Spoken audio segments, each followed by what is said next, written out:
fight through the chaos into the light. Tacos, trucks, met snipers aim. LG and copper name in fame. Raise the flag, the battle's done. Summit 5, the war was won. LGN stands, their legends made. Victory parade, victory parade. 3.5 rose from the ashes fierce. Losers bracket, they pierce.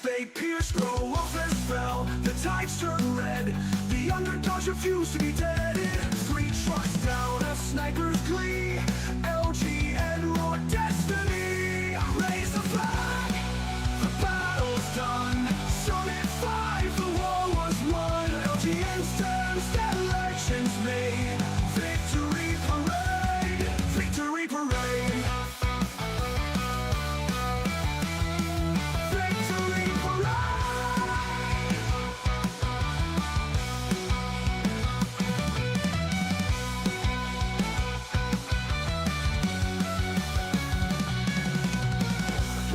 Rose from the ashes fierce. Losers bracket, they pierced. Roes fell, the tides turn red. The underdogs refuse to be dead. 3 trucks down, a sniper's glee. LG and raw destiny.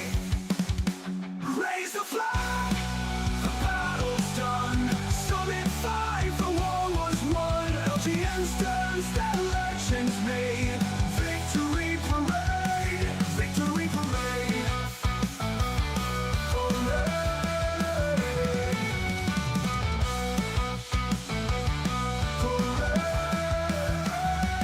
victory parade.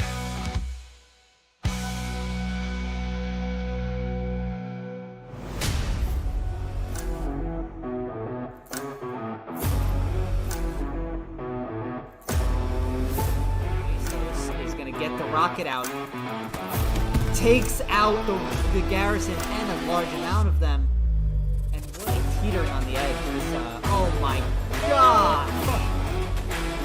That's so many dead bodies. Oh la la. Yeah, the big shot, le petit sachet, le petit sachet. Oh no!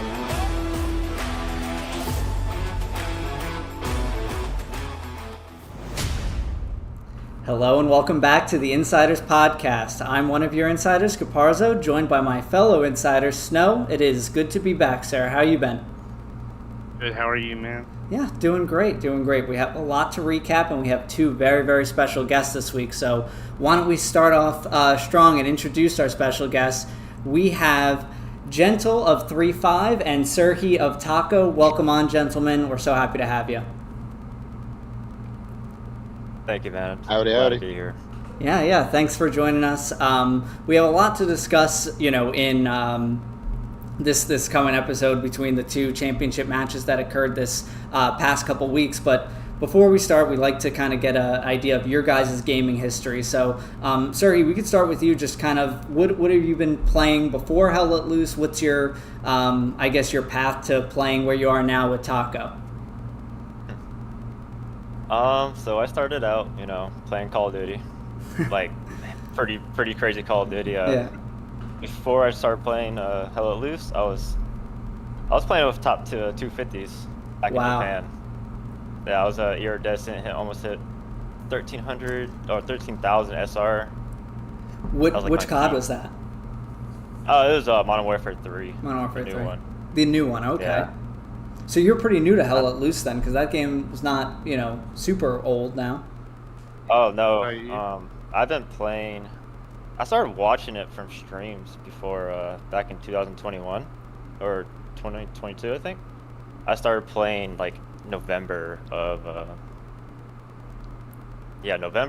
2022. And we're seeing some 508p legends in the chat right now, Cerhie. So, got some fans in here. I'm about to get to, I started playing with 508, I think back in February of 2023. Okay. Played with them for almost 11 months. That was my transition to going to Japan. It was the time zone difference. It was pretty rough. You were like, playing really NA rough. times on in Japan. Yeah. Yeah, that was. I missed a couple games. Sometimes I'm waking up like around like 4 in the morning to play right before work. I was about to say with me For being in for like 6, comp games. for me being at 6, it's like a typically 5 to 6 a.m. for when we play European teams. Now Yeah, when yeah. we play like NA, we run like an NA schedule. But yeah, I feel you there. Yeah, it's like a 17-hour difference from Japanese time to West Coast time. Oh my goodness, that's commitment Yeah, so to it's be kinda showing weird. up like that at 4 a.m. That's tough. I would Yeah, try. then after 508, I decided to leave 508 because of the time zones. Couldn't work with my schedule.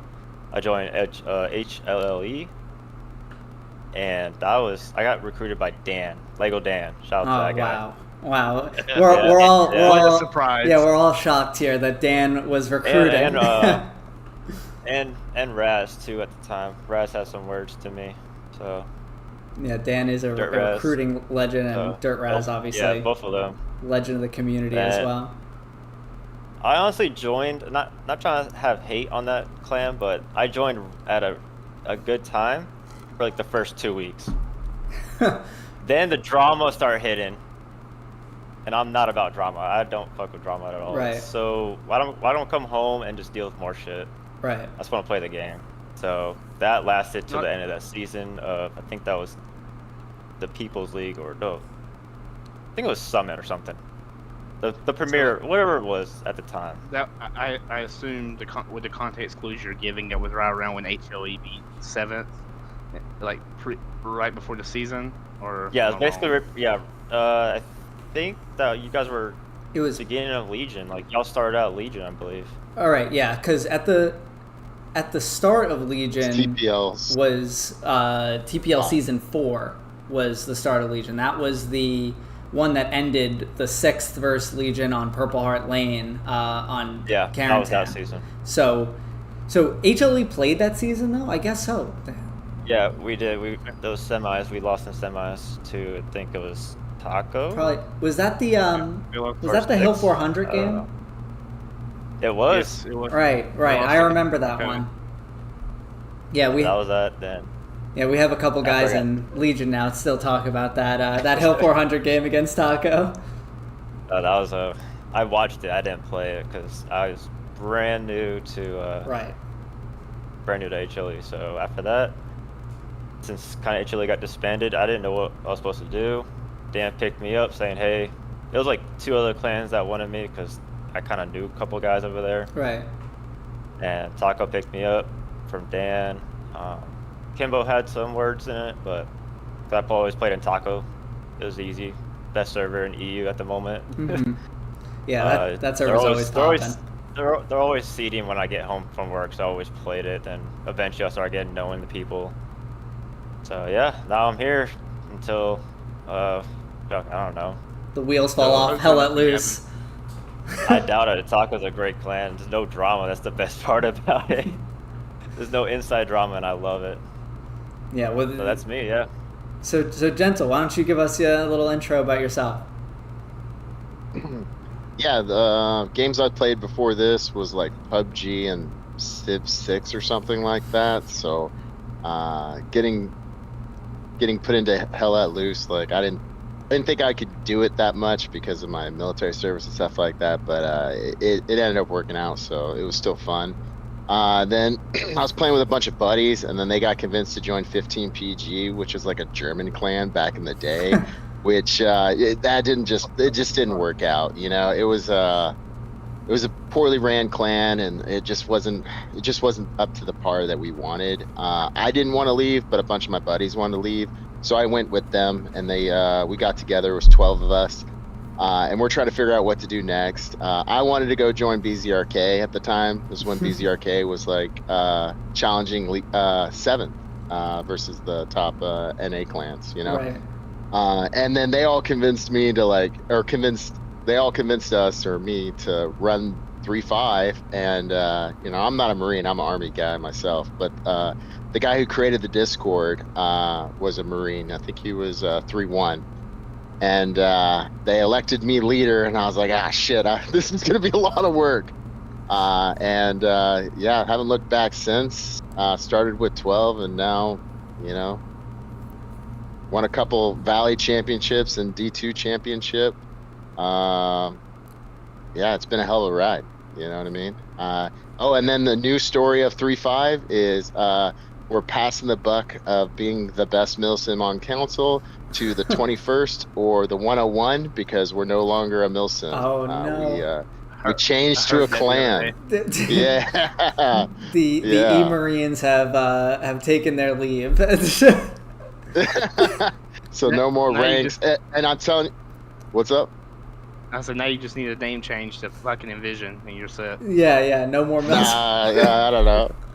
I'm sure it might come up like a name change, but I don't know, man. Like, we're a long-standing clan. We've been around for 2.5 years. You know, I mean, I think only First, Merc, maybe WRTB, maybe 508P. KRC. Are longer-standing clans. KRC. Yeah. Yeah. There's only a few clans that are like lasted longer than us because we joined during TPL season 2 and surprised a lot of folks when we joined. Didn't realize those were the Wild West days right there in season 2 and stuff. You know, before the podcast started, Gentle and I were just talking, and you know, you exchange one like hardship for another in terms of just a drain on your time. Before it was, hey, I have a game that starts at 4. Realistically, it's not going to start till 6, and then, you know, I'll be done by 7:30. Now it's, all right, I have like 5 hours or, you know, probably less than that dedicated throughout the week. That is to get into the server, make sure I'm prepared, make sure I know what's going on, make sure I'm familiar with my responsibilities. And now then you could play the game. Only after that is completed. So it's really impressive what we all put up with to play this game the way that we play it. Yeah, I would like to calculate the amount of hours in prep time. Like, it's crazy the amount of time like Wani and some of the other guys do, Egbert and stuff like that. Z-Fork to get the rocket snipes in for that perfect timing. Like during Legion's game, that was insane. Just the amount of effort just for that split second, that 1% chance it might hit, you know what I mean? This guy's not turning right, he's going straight. Maho's numbers in our prep server from like the admin perspective of seeing like how many hours and visits that they have to the server, it's disgusting. Like, you know, that he doesn't sleep to begin with, but like I'll be on at 10 o'clock just running through a couple things, and he'll join the VC and be like, what's up? And I'm like, dude, go to bed. And then he'll be like, all right, sure, I'll go to bed. And then I'll be like playing a little bit longer. A couple more people will come in. 15 minutes go by. Maho's back. What are you guys doing? What are you guys all doing in here? It's like, dude, you just said you were going to bed. Like, get out of here. He is a broken individual when it comes to his sleep schedule, but the man knows his hell let loose. I will say that. Maho's 600 hours in the prep server, Tony said. That positive energy only fuels you and your rest of your team to like, hey, this guy's doing all this work. Let me get on. I gotta do my prep work. Let me find out where my first tank is gonna go. Right. Let me find out where this truck route. Let me see if I can shave an extra couple seconds off that truck route. You know what I mean? Like, It just motivates everybody else. You know, so it's awesome. Exactly, and you know, there's always shout out to the people who, you know, aren't available for the games or don't make the roster or sitting on like the reserve list waiting. You know, again, we all played this game. It's very, very rare that you put out your roster and all those 49 people are there at the game time ready to go, and there's no one who drops out. So, but those guys spending time in the server too to understand like, all right, this is what's going on. Like, let me drive a truck for someone else and see what's going on. So, it's Mawa spends more time in the prep server than I have in the game. That's probably true. Collapsed. I couldn't stand to disappoint him, so that's my motivation for jumping on and prepping. But Snow, like, you guys throughout the season, you would talk to me about like, oh, I'm staying up all night because we have a game, like, you know, super in the morning, and we're just prepping until then. Like, that level of dedication is insane. Fucking 4 hours of straight dry runs. Just run, take mid, set up a second. 4 hours? Reset the fucking server, and then do it again. And then reset the server and do it again. If it fucks up, we getting bitched in the red chat. What the in Australian, by the way. They're like, what the fuck? And fuck me. Yeah, it's but we do a lot on the side as well, and it's funny. Just a bigger like underlying theme, I think, since you were talking about like the dark days of Hell at Loose. And credit to you, Gentle, for having like a team that's withstanded so long, like even longer than when I ran a team. I just think the culture of running a team now is going from an individual to more of like you need a whole team, like a group, leadership obviously, but it just needs to be bigger. You need to have, not everyone can do everything at once now, like at least like how I try to do it. You drafting Snow? Yeah, I could expand on that, man. Like, it's insane because back in the day, like, you would you'd settle on a map or whatever, or what maps you're okay with or what maps you're banned with or whatever, and then it's maybe like 1 to 3 people that are talking with the clan reps that set up the game, and then you have maybe 1 to 5 people that are help setting up maps and stuff like that, the game plan of what everybody's going to do. But that it's not that way anymore. It's more like 15 to 20 people or more to collaborate, to be like, hey, I'm busy this week, I'm on 12s. Like, just recently I've been on 12s for like 2 weeks, right? And so we have other people taking over and doing those things during our scrims or bi-weeklies versus 9PZ and Legion, of giving them the opportunity of like, hey, build the map of what you think, and let's collaborate, let's make some tweaks and stuff like that. So it's really like a big hive mind. Yeah, you need total buy-in from the team, and you know we talk about it a lot with Sixth and Taco particularly, because those teams came from TPL Light, building from 30v30s all the way to where they are now, and that sort of ability to graduate the leagues and evaluate your players in that way brought them to where they are today. So it's I think we're at a good spot in the competitive scene right now. Like, Smithers had an insane amount of views on that championship game. Sheepdog had a lot of views on the 3-5 game. Like, this season, I feel like has seen a pop across the board in terms of viewership, and I didn't think we'd be here 2 years ago. Yeah, it was looking rough. It was.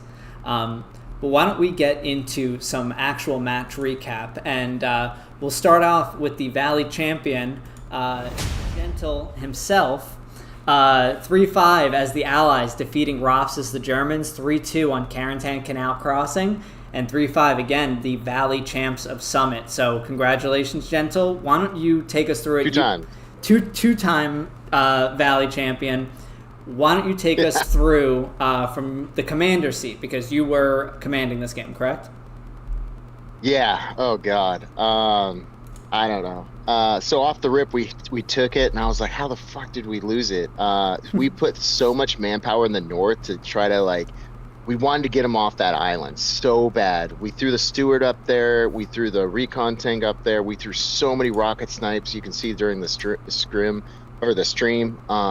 We were throwing so much personnel up there to knock them off, which we just couldn't do for some reason. They had this crazy OP behind one of the factories that was next to the boats or something. I don't know. It was. You have to check the stream out again, because I'm definitely going to use that as access if I have the ability to next time. Why don't we take a look at the opener here? We have the highlight from the start of the stream, and I want to give a shout out to Sheepdog, who just brought the energy on this one. This whole stream, dude's awesome. There wasn't a single moment where there wasn't a excitable call out. So let's just take a look at the opener here. The river, we see a rocket snipe. And that's going to be too short, too early. Yeah. Oh my God, truck goes down. What's that? Beautiful 25, let's go. Or what's this? This stream was hype. This was a good ass match. More rockets coming in. You can see a truck going way deep on the north side for our Try to get that little corner there. Yeah, Cap was initially in favor. I like that deep truck there off the start. Just taking whatever you can get. That McCrae was talking about, just right on the south side of the river. And they're going to get some guys up. You already see Diesel already coming in on the point already. That's a truck shot coming in on the trenches. We already have contact on the north side as well. Puma's going to come in. Little G, this is Sheepdog. To the factory scene. Really interesting positioning. Already. Yeah, so. One of my top 3 streamers already. Yeah. I like watching stream. So you said you saw this one too, Cerhie, right?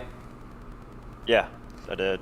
Do you guys do like a watch party in Taco for these like big games and stuff like that? And I mean, maybe it's difficult for you with with the time difference, but yeah. No, we're all EUs. So. Oh, right. You're in EU now, right? So Yeah. those watch parties are always entertaining too when you have such a high stakes match. There's like 18 of us, like in a call, just watching off of one guy, or just all pulling up YouTube at the same time. It was pretty good. Like, so Gentle. We don't talk as much, but we just watch.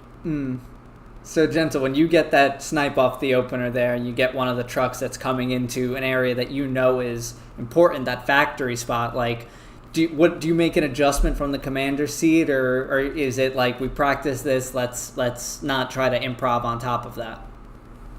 Yeah, so it was relayed on red comms, but I think our group that was supposed to take that ground missed it, and it didn't. I guess he didn't get relayed, and he should have taken so much more ground, which would have brought us to those factories, or those whatever you want to call them, the south side. What do you even call them? Factory. I would just call that like industrial area. I don't know. Yeah, warehouses or whatever, right? So we didn't take as much ground as we needed to, and we were really trying to push that north, which ended up hurting us big time because they gained that ground in under like 5 or 10 minutes because they ended up taking third quickly after that. Let me ask this: just game starts, all of a sudden you see ruins as your second point. Does that? At least when I get there, I'm like, oh, shit. Everybody's like, fuck. Yeah. Yep. Carentan's so hard because of that, because it's always in play, because it's in the middle, so you always have a possibility of getting it.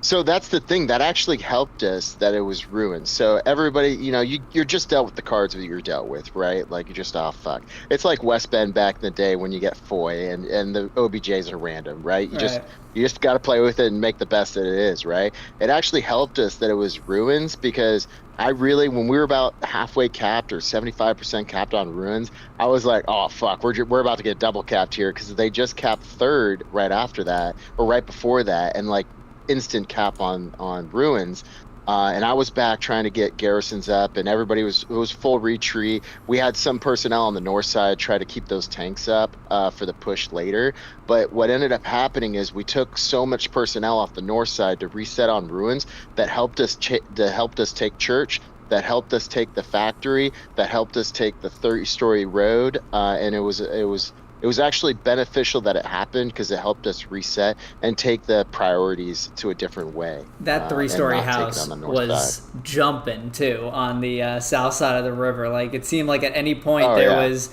like 10 Rofs guys or 10 3-5 guys in there. But we have the stats pulled. The satchels that went off were crazy, dude. It was crazy. The one thing that was interesting on the stats though is that Cooler from Rof's artillery it's Rof's, right? It was Cooler or is that 3-5? I think I have the directions. That's Rof. That's not ours. Okay. I think we had Pirate that game. Oh, okay. Pirate was our already get. Yeah, I mean, because Cooler was putting up a clinic with that artillery gun on you guys. I don't know where it was splashing that was getting you guys so bad, but that's so here's insane. The thing, right? Here's the thing, right? Stats are all great, but it doesn't always tell the whole story, right? Because if you watch the stream, Pirate wasn't going after just straight kills. He was going after the tanks that was getting rid of the rep stations, that were getting rid of their engineers that were on their tanks, that we were able to double tap them with the AT gun. I think Blue Chew and Baby Billy coordinated with Bible to AT gun to double tap with artillery on. It was amazing. It was absolutely amazing.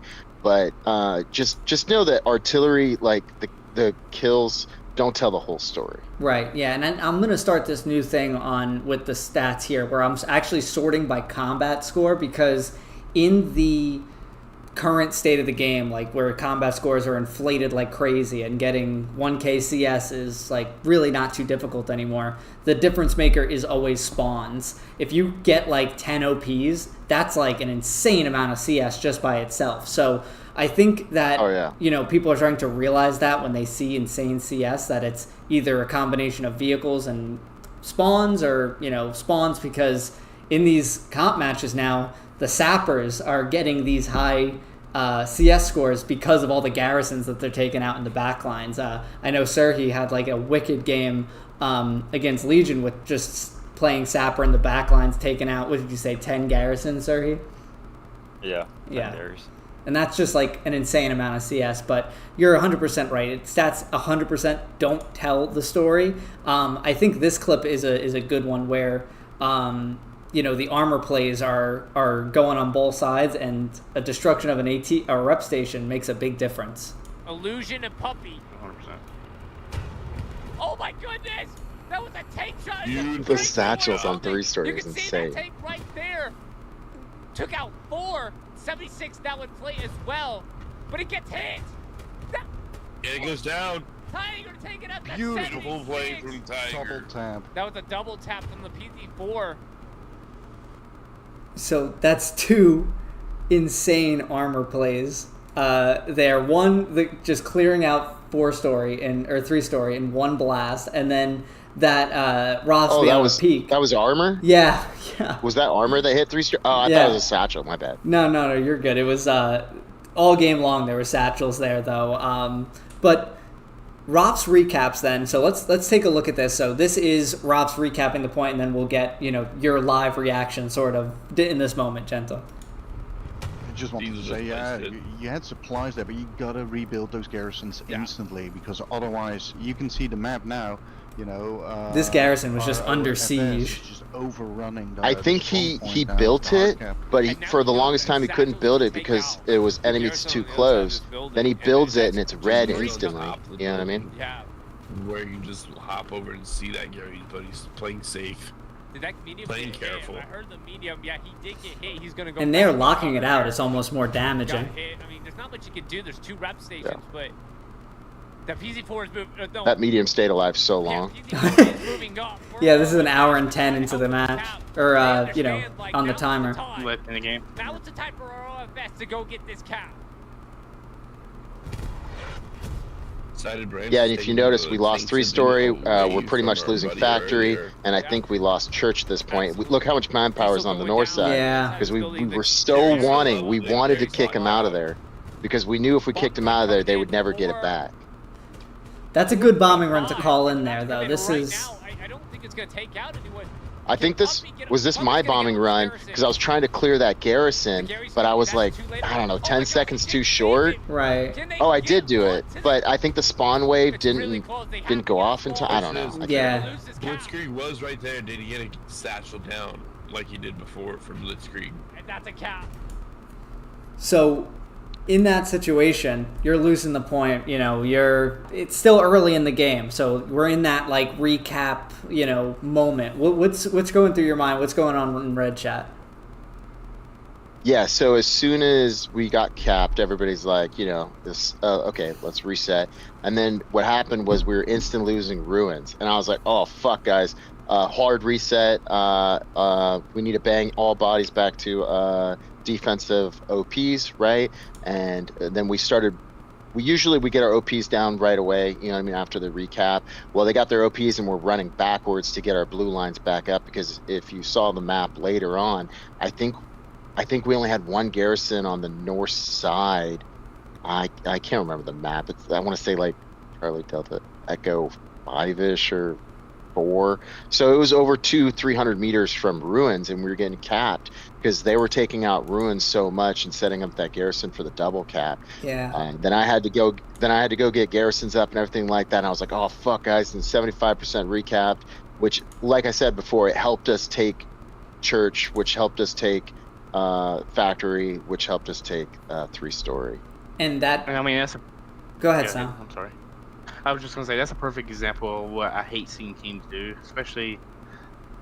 Well, we're a fault of it too, but sometimes you'll get into a point where you're in like a very nitty-gritty fight, but then someone caps. Your first thought is obviously, hey, we're gonna try and push for a recap. A lot of teams, when they get stunted, they forget to reset. Sometimes it takes the enemy to push you all the way back to defense for you to fully reset. And then, because in my opinion, you can't win a game by attacking 25 on 50, and you can't defend a point with 25 on 50. It's going to take the whole team to do either or.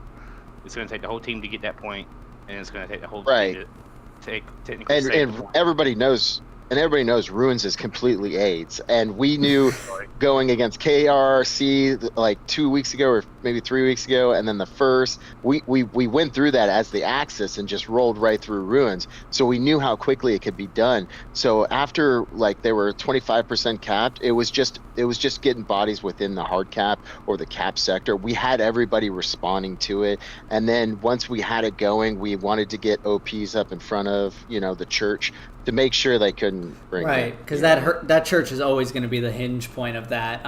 We do have the clip of Roths with that insane pressure on Ruin, so let's take a look at that. Live. And Comet goes down to Blitzkrieg. Yeah. Good little spawn wave here on this OP that they've got in place with Starbucks. And now the question is, they haven't been able to stomp this out now, and the question is, how many guys do you pull back for 3-5?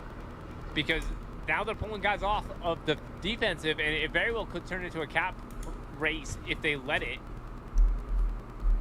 Or do you go safe? And this is just one-on-one frags, like where it just becomes so important. Kind of look what Anashi was talking about with that from Chapel to the Factory to come from Hawkeye going down. Spears going down as well. This is not good. They're shout out to O-Boy, which was our main defensive OBJ guy this game, by keeping Ruins up, man. Like, that's such a hard point to keep up, and that was his responsibility, so big shout out to him. But Butcher with an incredible play getting this garrison down here and putting a ton of pressure on your guys' logistics. Can he get there in time? Gary's gonna go. Gary's gone. And then a big frag. Goes down. Good job, Butcher. But yeah, when you're in that sort of situation and you're on your back foot like that, Ruins is not the place you want to be. But you guys played Carentan 3 times in this playoffs. You went, you played. So Summit this season was Carentan. It was all Carentan. Like, I'm already sick of it. And then TPL last season was all Kursk. Like, I don't know what's up with it. Like, we just get fixated on a map and we're like, fuck it, we'll settle for it. You know what I mean? Like, you guys, it's easy to prep. Like, yeah. Makes life easy. Teams kept letting you get it though, so I mean, there's worse things than Carentan though. So that's it is the most popular. I don't know about Ruins. Yeah, that's true. I don't know if there's a worse OBJ than Ruins. I have something. The cattle sheds. I think I have something later that has like some metrics on like maps played and factions win that we'll discuss. So, but Carentan was up there in terms of most played all season long. Let's see what else we have. We have the 3-5 recap. So similar to this one, we'll play the clip and we'll get your reaction in the other direction emotionally, I'm sure. One Tiger on south side. I've never seen this before in my life. 3 engineers. I mean, look at that 3-story. That's a bit overkill. How much of a pick-me-up do you need? Damn. Oh, one goes down. Flynn earlier was talking about 3 rep stations. I spoke too soon. 76 on the south side. Trying to get this Tiger. He's got. Still capping. They're still capping. They're still flooding in from those OPs. I can't tell if he got a hit or not. That was a deflect. I heard it. Rick. He's getting hit again. Getting hit by 18. Backing his ass up into a bunch of 18 Joker Cowboy. 3 inches don't mean shit when you got 18. Down goes the Tiger. Down goes Tiger.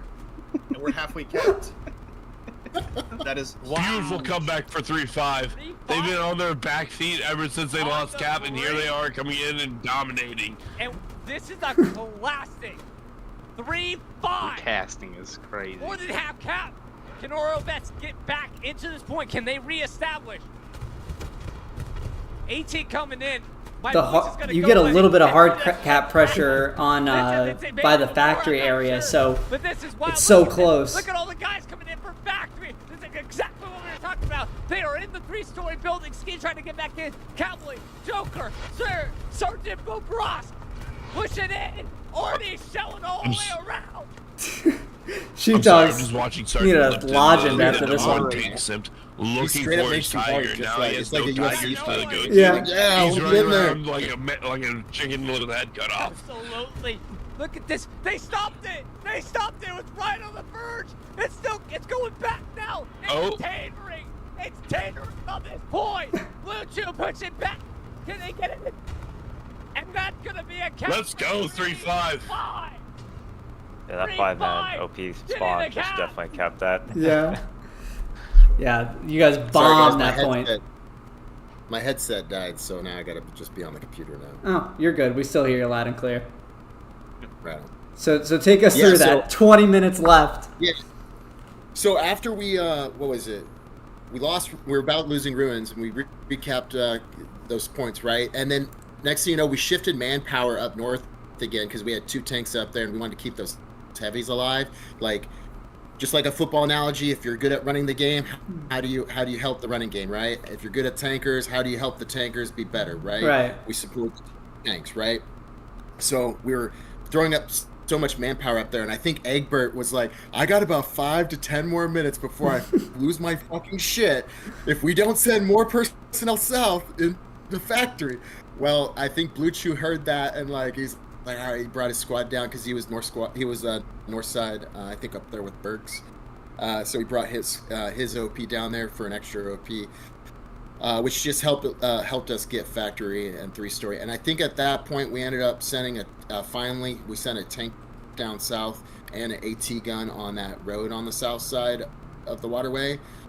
We didn't really start capping that back until we sent that down there, the extra OP, the extra AT gun, and the heavy tank. Right, because, the casters was kind of giving you a like a little bit of a hard time in the middle of it. They were like, they need to hinge more in the south. They need to get by the church. And I'm saying to myself, I'm like, yeah, like they would love to, but Ruins is getting just, ruined right now. They had all the manpower down there, and eventually you guys were able to win that battle, take the OP on the church, build your own, and then hinge up that way. And that really what brought us to that moment. And you can see it happen slowly, and I'm sure part of that movement was the screaming in command chat like you're talking about there. It was the screaming. Like, it was actually pretty chill. Egbert said he has about 5 or 10 minutes until he loses the shit. So no shits were lost, you know what I mean? Nobody freaked out. We haven't had like freakouts in a long time. Like back in the first year, 3-5, we had some serious freakouts. You know what I mean? But that was back in the day. But yeah, so like in the modern era game, it doesn't go fast. Like how many times do you get an airhead, a perfect airhead? Next, you have 30 bodies spawn on that airhead. Like, it's slow and methodical, especially against great teams. And Ross is a great team, man. They're a solid team. You know what I mean? So you can't just make plays happen 5-10 minutes. You have to start thinking 5-10 minutes down the line, and then let the play and let the system work methodically, and then just see where the holes are, plug the gaps, and then keep your tanks alive to outwin the heavy battles. Then push in the tanks. You know, it took us an hour and 15 to cap EXO twice back to back. Yeah, you guys did it methodically. It was methodical, Yeah, there was the first, by the way. That game was hard to. Day was amazing. yeah, you just shoot into their HQ and kill all their tanks. It's so easy. It's whoever gets a tank on windmills first. First day. And it's gonna be the Germans. The Curse Knight is always a hard match. Just to watching the 6th versus EXO game on Stalingrad Night, and then watching the 6th versus EXO on Curse Knight. It was 2 of the hardest matches to watch just because of the fog. Like, you saw nothing those games. I could only imagine you guys. Yeah, gray screen, bunch of dots.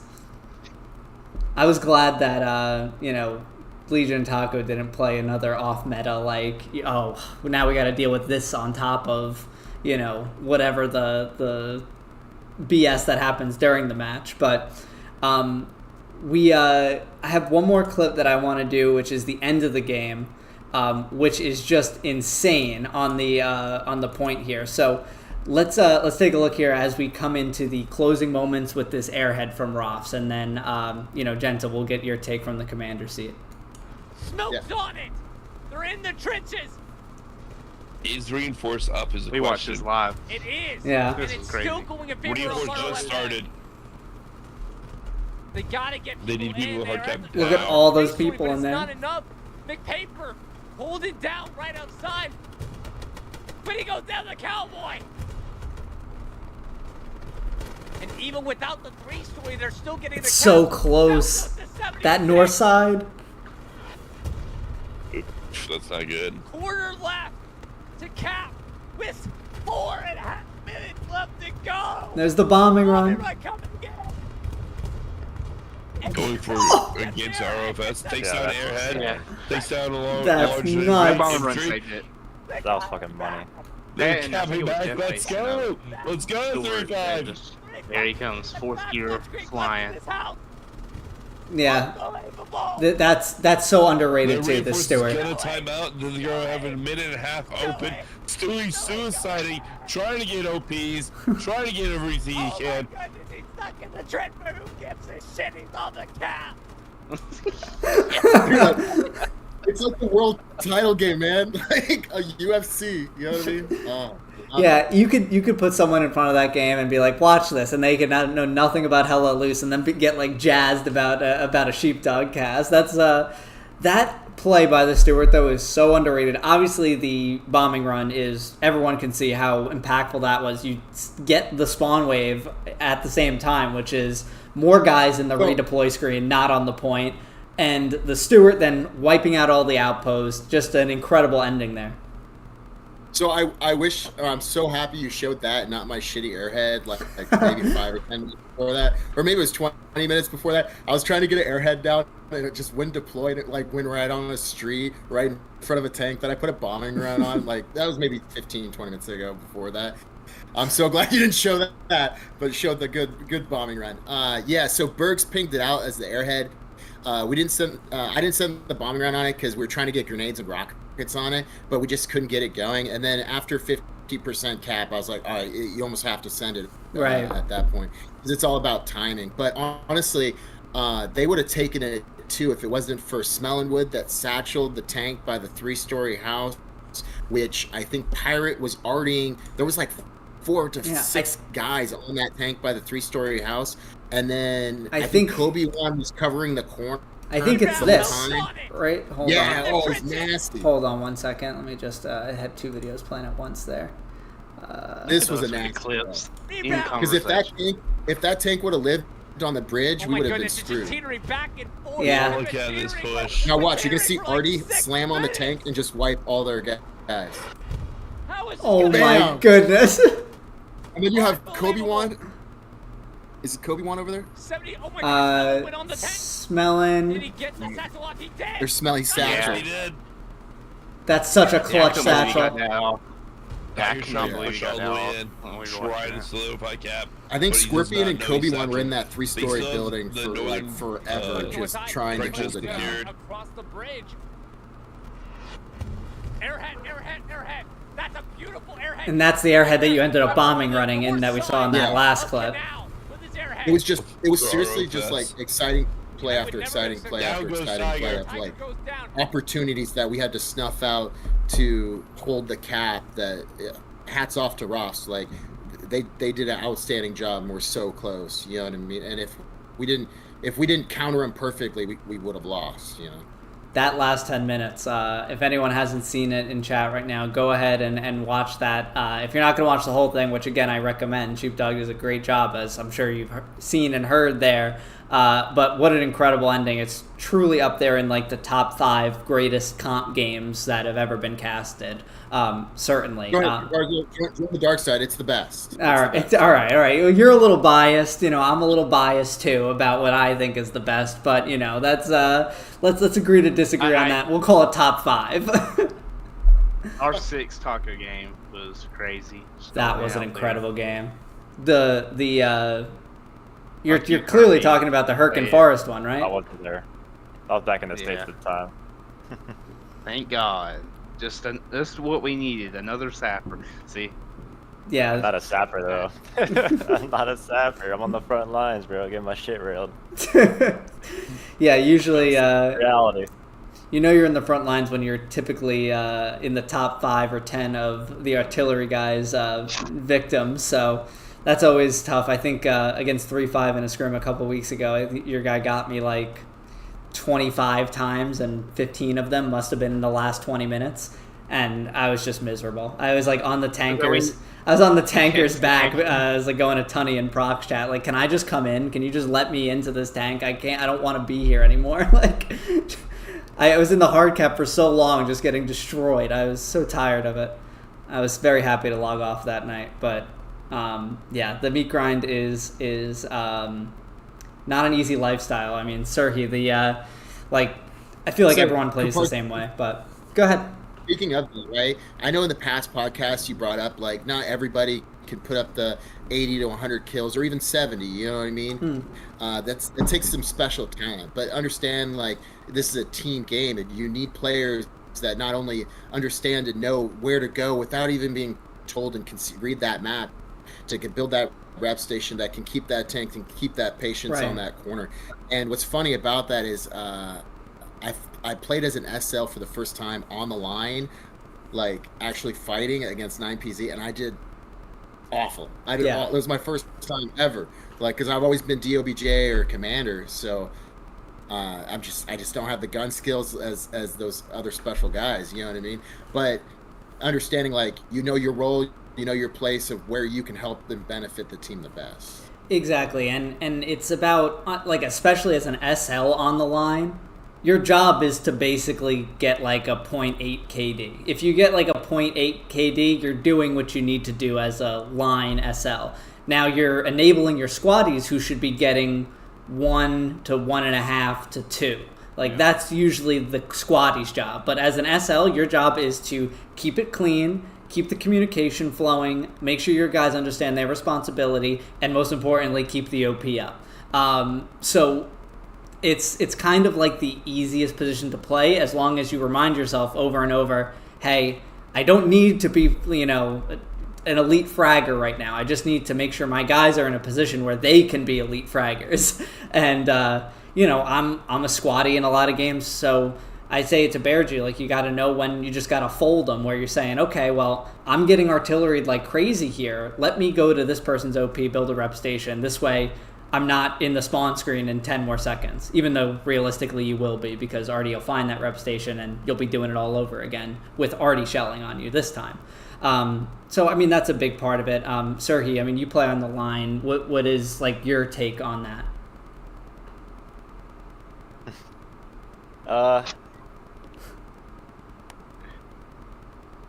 It's honestly rough. Like, you're probably seeing the death screen maybe 60 minutes of the game, if I'm being honest. Depending on some really tight games.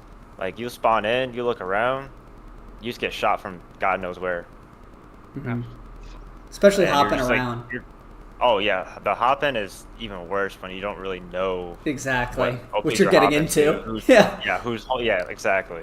You're kind of just jumping in there like, oh, hope for the best. Yeah, that guy that's been sitting in the bush for 10 minutes farming the outpost, like, you don't know that he's there yet, so you're just like, oh, bush camper, and everyone's like, first time? Like, yeah, it's that's always the thing that alarms me the most when I hop to an OP and I don't know what the situation is going to be. I'm just praying that I'm not getting farmed immediately. That's usually the goal, and then from there we'll figure it out. But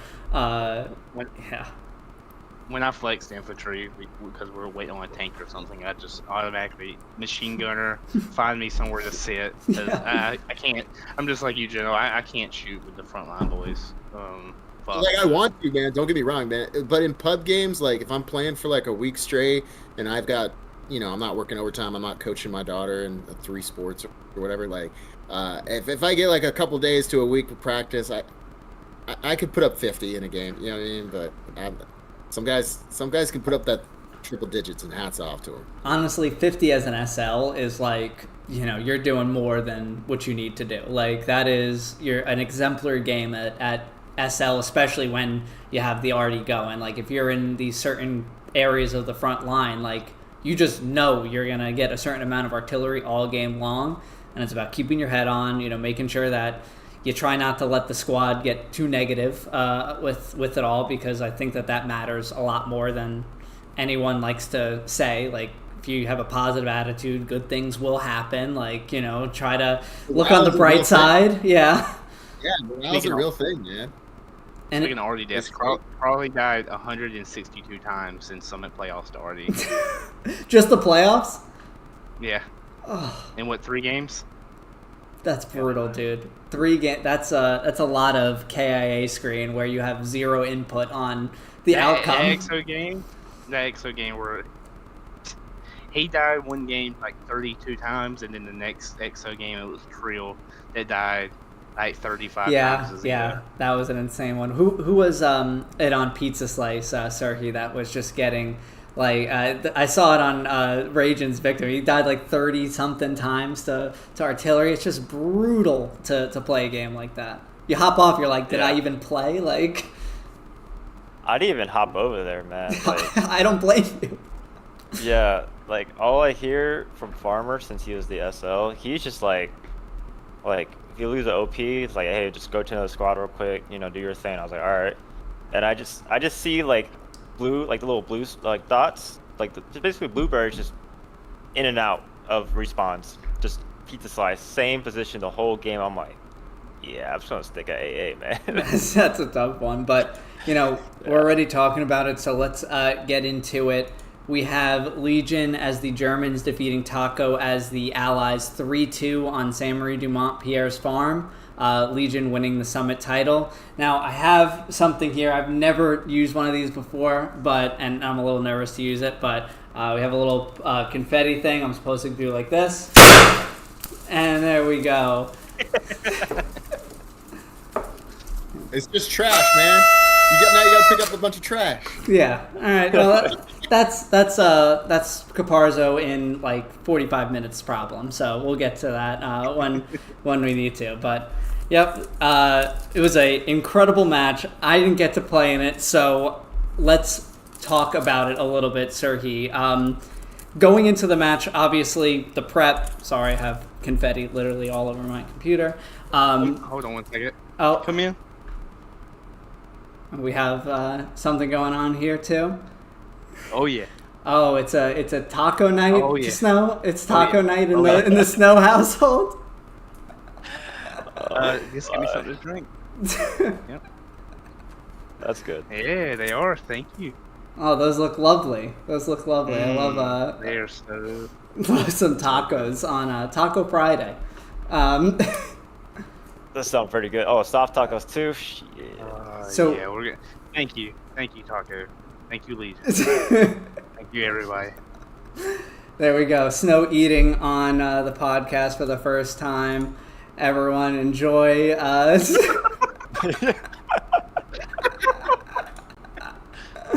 pretty good. We got the Snow taco mukbang. There we go.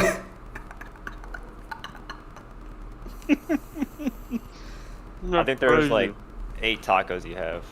Yeah. No, don't worry about it. How many do you have, Snow? A good handful. A good handful. Fatal. That's Thank so you. many tacos. I appreciate it. All right, so Love let's Salt That's Bay a lot. over there. Oh, that's Nice. There you go. All right, We are that's so enough low. horsing around, Cerhie. Thank you for being a good sport about that. It's all love at the end of the day. Yeah, when there's nothing else to be won in these leagues that we play, and it's literally only about memes and like posting a GIF in the general chat of the league, then you have to do it. So thank you again for being a good sport about it. But Dude, All good. you're the best. so I know why y'all named y'all's team this. This is banging. you're not going to share with the class now? Hell no. This shit's so good. All right, so this match started with one of the craziest openers that I've ever seen, like watching an admin cam. The chat during the match was just flying at it, like as the wall dropped, basically. So Taco hits an incredible snipe right off the wall, takes out the entire back of the truck, and of course the SL's not in the passenger seat, so it's basically no one else is going anywhere around there. And then takes out our main truck that was on the west side of the road. So right off the bat, that's basically Pizza Slice and like hard cap gone. And Pizza Slice is all important. It was the whole game. And hard cap, we know that you guys were probably going to go heavy hard cap because it's so important. So in that moment, for a few seconds there, it was like, all right, we're basically not getting the cap.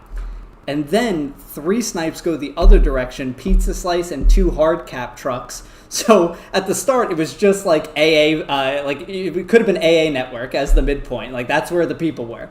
So let's take a look at the that opener really quick, and then we'll talk about it. So let me pull it up here, and we'll do it from Smithers' POV. And is going to try the church truck route, and if LG or Taco has anything prepared. Oh, what do we have back there? Was that a snipe? Was that a snipe? Oh, look at all those bodies. Look at all those bodies. The truck is sailing. Well, okay, the truck's heading over here. Truck is heading over here, but it can't have that many bodies left in it. And you have about a 50-50 chance of getting stuck here. And the coin landed wrong. The opening with trucks. Counter rockets come in from LGN. Let's go take a look here, buddies. Let's go take a look. Heading on towards the distance. Rockets fire from Taco. Heading out there. Another truck goes Baba Badooey out there in the distance. Rockets sailing on forward. Here's the hedge glide. Do we see any more rockets? No rockets from Taco. Maybe the guy's already got sniped.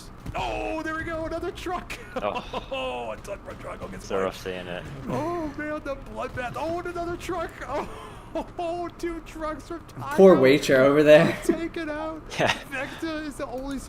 He's saying, he's saying to himself, oh, God, like, just trying to stay alive as long as I possibly can. But the snipes meta of comp right now is out of control, I think.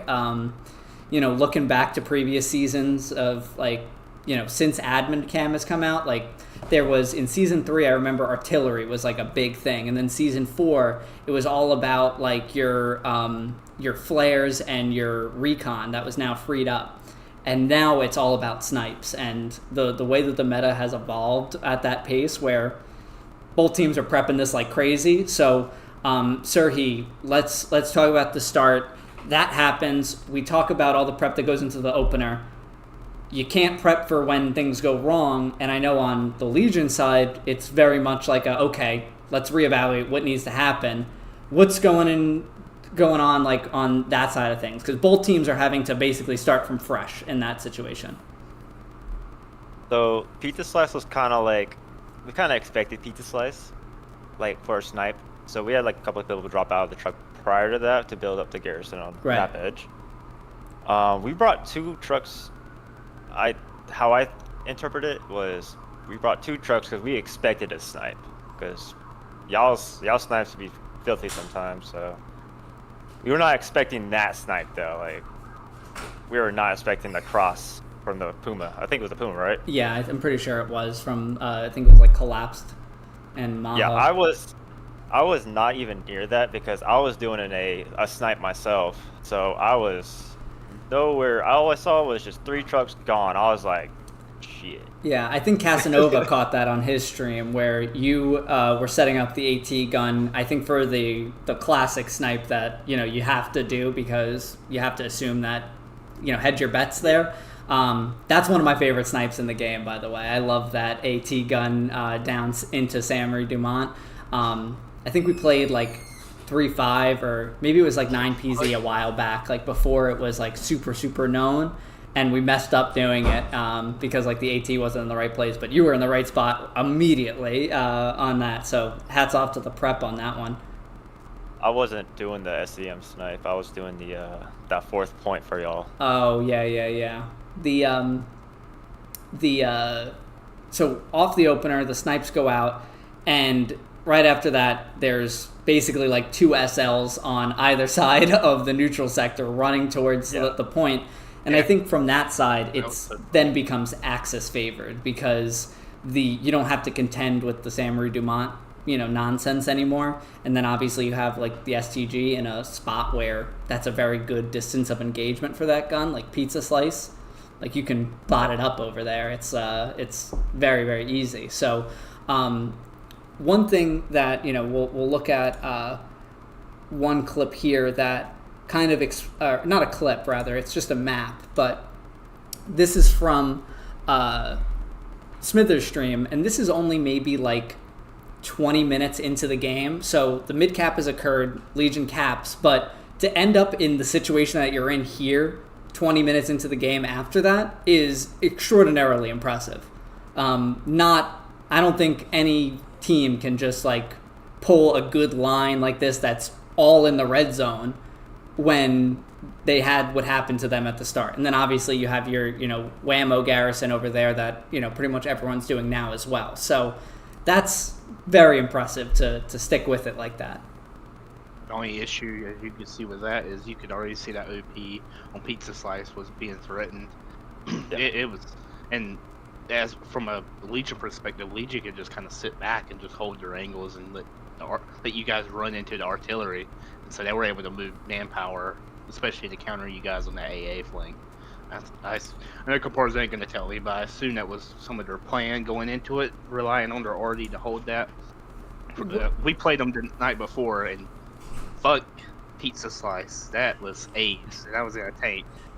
Yeah, the Pizza Slice can basically be held by artillery if you just are committed to it, and your artillery guy's fingers doesn't slip at any point.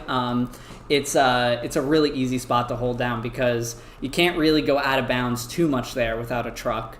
You can't really go to the west because then you have that hedge line, and you have to go onto that road. So then you have the road and the wheat field, both of which not fun to push as infantry, especially later in the game when they brought up a Tiger over there. So I think the bigger importance was off the opener with the backline pressure from Fatal. So let's take a look at the clip here because Fatal is just a wizard back there. Here's Farm all the way over to Cattle Sheds. We do have Fatal watch.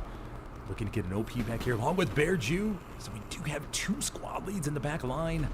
Oh man, those truck snipes and the 4th point cap pressure. Small wave comes back in for LGN. Oh man, Hound Dog 7 did warn me that if worse comes to worse, I should grab an MG and help them out. Hopefully it doesn't come to that, buddies. Hopefully it doesn't come to that. Rocket sails What's on that? board from Bad Omen. Seen him done the Supplies MG plays. falling there. Yeah. Commander. Taco's gonna have to call back a decent chunk here to deal with this. We got a couple OPs. Did he lag out? Actually, What's going on when you see the no commander on the side? But this is forcing Oh no, we all know. bodies to be released. We all know he's going MG. Yeah, the pressure there off the 4th was just immediate, and Fatal's so good about ratting his way back in there, and it was kind of a battle of the rats this game because going into the game plan for us was how do we stop Farmer and Leon and those guys who we know are going to try to get behind us and do something, and it's basically whoever capped mid there first was going to be in the position where they can really damage the other team from their backline maneuvers. So you're in that situation as a team, and Gentle talked about it earlier, when do you call for all right, let's get the full reset. I think the evolution of the line strategy is just who can most effectively pull manpower in exactly the amount that's needed for that situation. And it's obviously way easier said than done, but because you don't really know all the time. You get a flare, maybe you could figure it out, but I'm a anxious person during these games. I'm very want to go back and go on defense, but that's not always the right play. So how do you make that decision, Cerhie? And granted you're not an SL, but as a squaddy hopping around, I guess you could answer that question from. So we usually it's kind of scary sometimes seeing a flare oh, there's 4 guys, Mm-hmm. You have a squad, you have 2 squads, 6 people. Then the after effect after the second part of the flare, you just see 8 or 10. You're well, shit. So we have some guys that are just flexing around. It's just your typical swapping around, just holding pressure, right, trying to keep that balance between on each other's side. For that point, it was mainly that cornfield was that cornfield going to AA. That was kind of our swap that we did a lot. Right. Because y'all kept going through it, and it was a battle for that.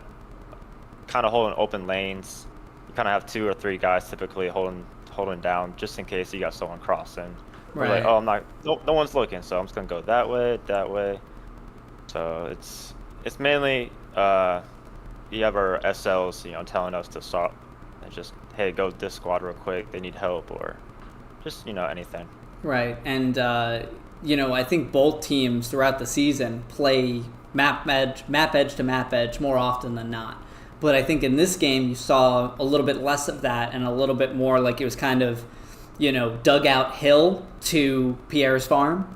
That last little bit was not really being played, and you guys took advantage of that with that garrison that you had placed over there. So, that's great kind of reading the map and realizing what's going on. But it was much more condensed than we usually see the Legion Taco matches where, on El Alamein, there was still fighting going up on, the northern point over there when it was Valley. So, was that like a concerted thought on your side? Because I know on Legion's side it was like, let's play it a little bit more condensed because we have to be worried about guys like Farmer and Leon, trying to rat around us. I was expecting y'all to map the map. I was expecting y'all to be at dugout when me and Farmer pulled up. Like, we were kind of just looking around, it's like really quiet, and we were like, this is weird. Yeah. So I kind of realized once y'all had AA like really shut down, I was like, all right, they're kind of bunkering in now. They're not trying to move out as much as I expected them to for that side of the field. I know y'all definitely pushing Pizza Slice and like main road pretty well. Grind. Yeah, and y'all going front door of cattle sheds was pretty hard. That was something that I thought as well. Like when the map flips and we know what the midpoint is, but what the second point is. Gentle talked about ruins being tough and offset on top of that. In your case, not like you were doing town center to ruins, which is way more manageable. In the same sense, Pierre's farm to cattle sheds is very, very difficult. Cattle sheds pretty much has an open field that just leads right into it, and the hard cap is pretty big.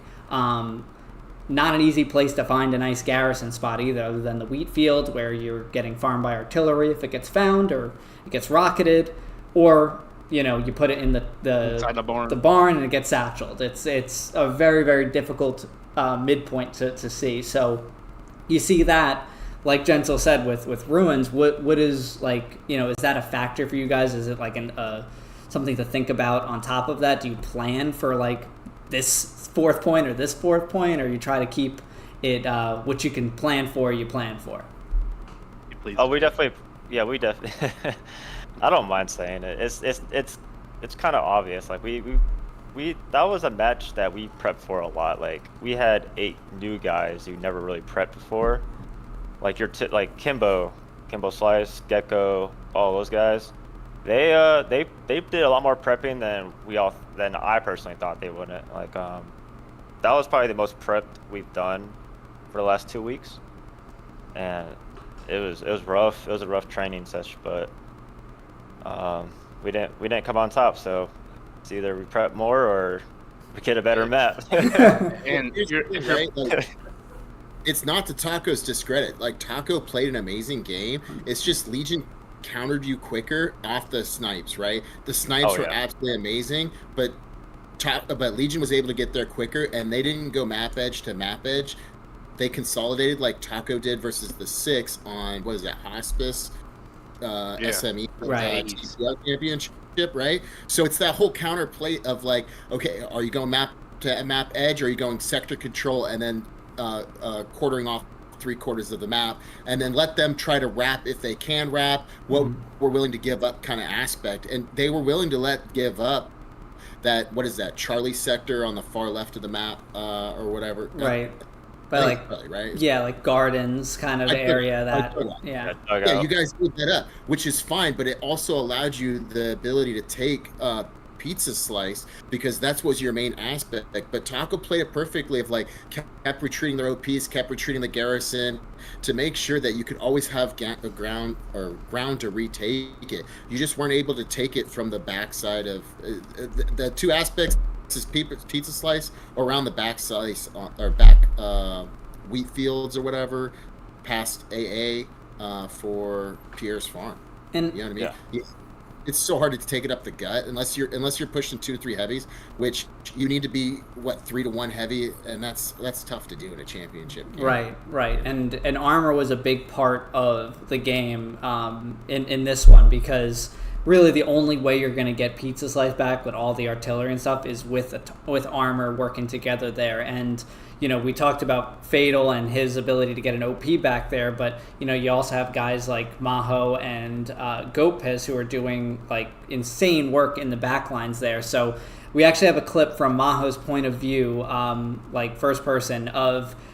This was I think the second heavy that Taco spawned in. So let's take a look here.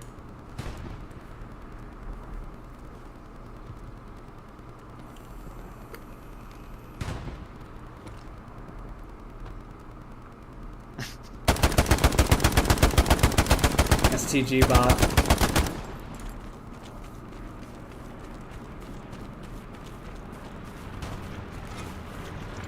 Oh, this is what the argument was.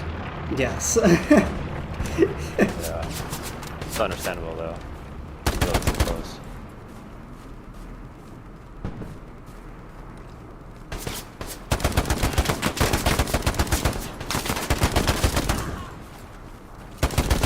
He's just going to town.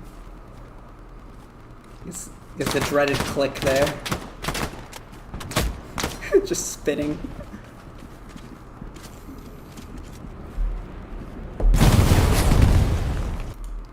Let me tell y'all something.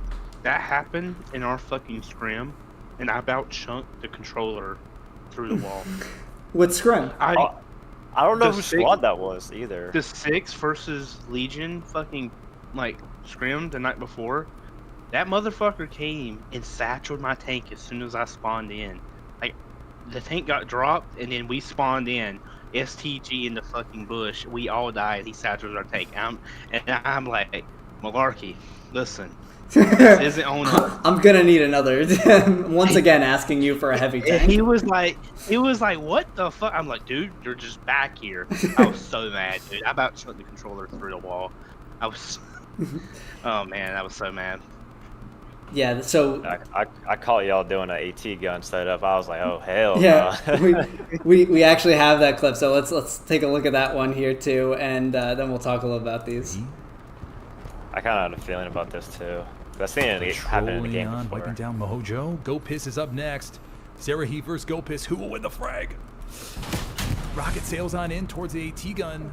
Some nerve setting up the AT gun in the back lines like that. Getting up back here. I already had a feeling who it was. I already knew Gopis was doing it because he's always like your typical AT guy. Yeah. So I was just I already kind of realized it was him. Most likely has the So car I knew 98s. He just he was built in the Fatal gun. Squad. Fatal Squad. Yeah. They're like a combo. I like these supplies here too. I didn't even see that. Belts like that. Then that flare happened. I thought that was the body I just killed. I thought Right. that was the body I was painting because it was right next to him. I was like, okay. Essentially harmless. I guess it's misinformed. An AT gun. I like I Gopis. just shot. I was like, oh shit.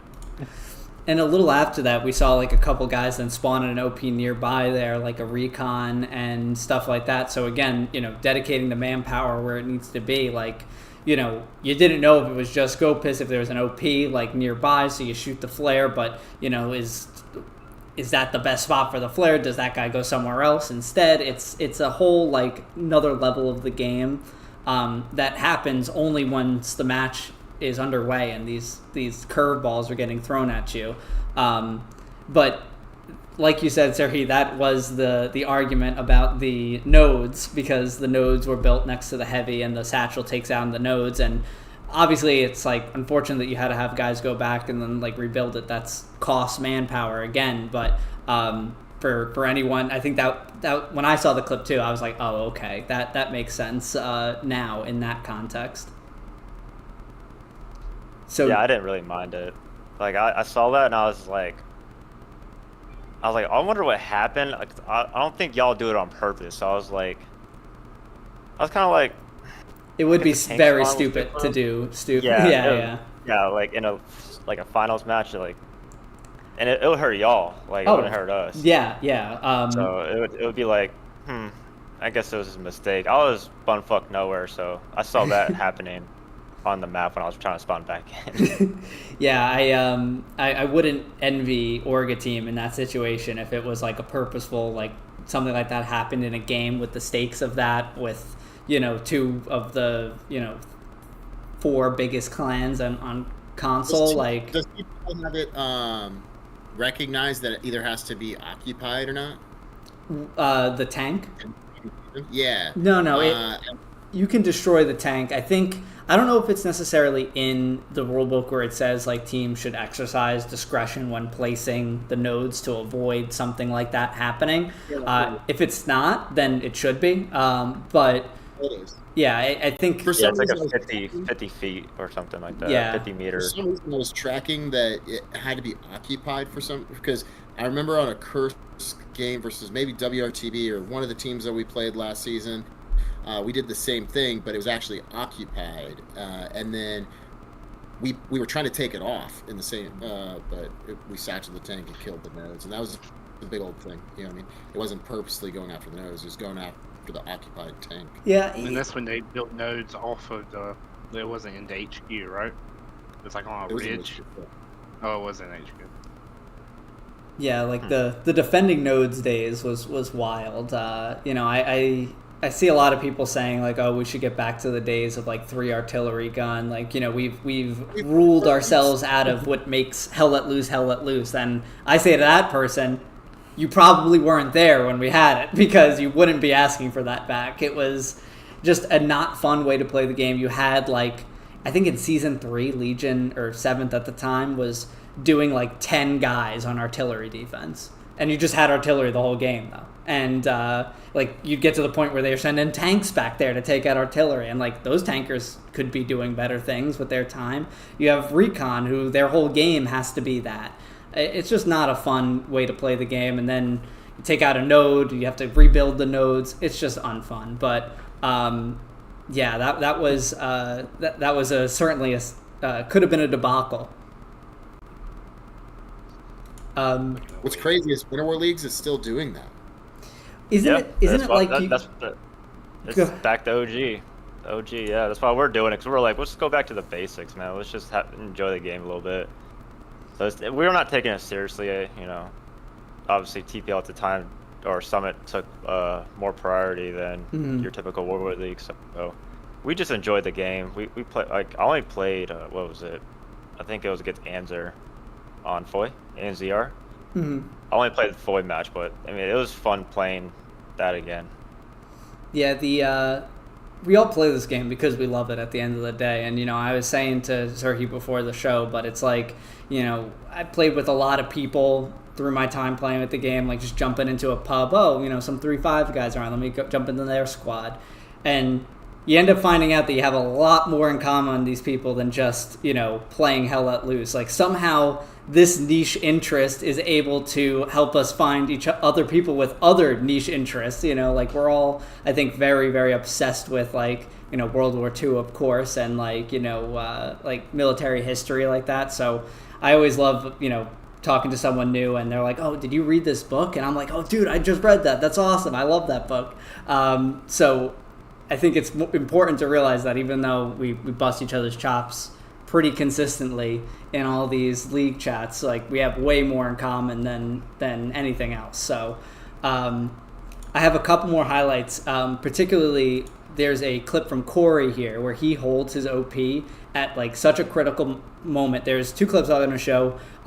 Corey first here holding his OP. He's right in the meat grind here. You can see him just barely holding the distance that is needed to keep this OP out. Enough to let his squad leader get back in and replace it. And then we have Libby, who looks to have lagged out, and we're seeing 2 Libbies on your screen right now. Yeah, I was so confused when I saw it. I was like, I thought someone was trolling or something. I was just like, huh? Did he actually like lag out? Yeah. I think the left Libby is crashed Libby, and then he comes back in, but his body was still there for some reason. Very strange. I can't say I've seen that one before.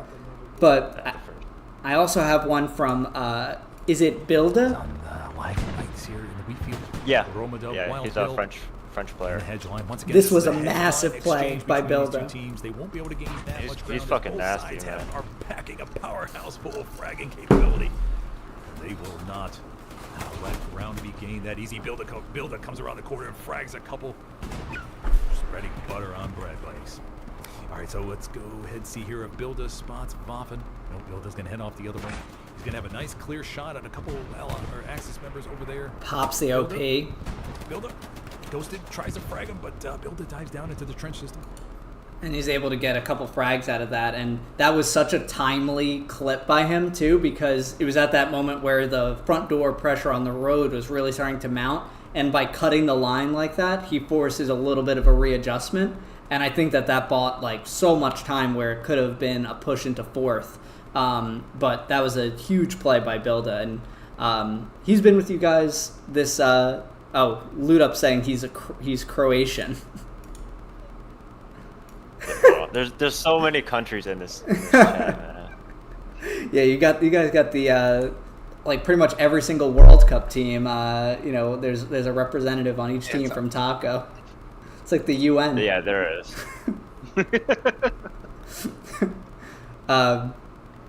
But I just want to show a couple more clips here. So, Hound Dog was able to maneuver his way back into the cemetery, but Bergy was able to find him on this one. Defense goes for Legion. Let's go take a look back here, buddies. We have Hound Dog 7 that has made his way back here.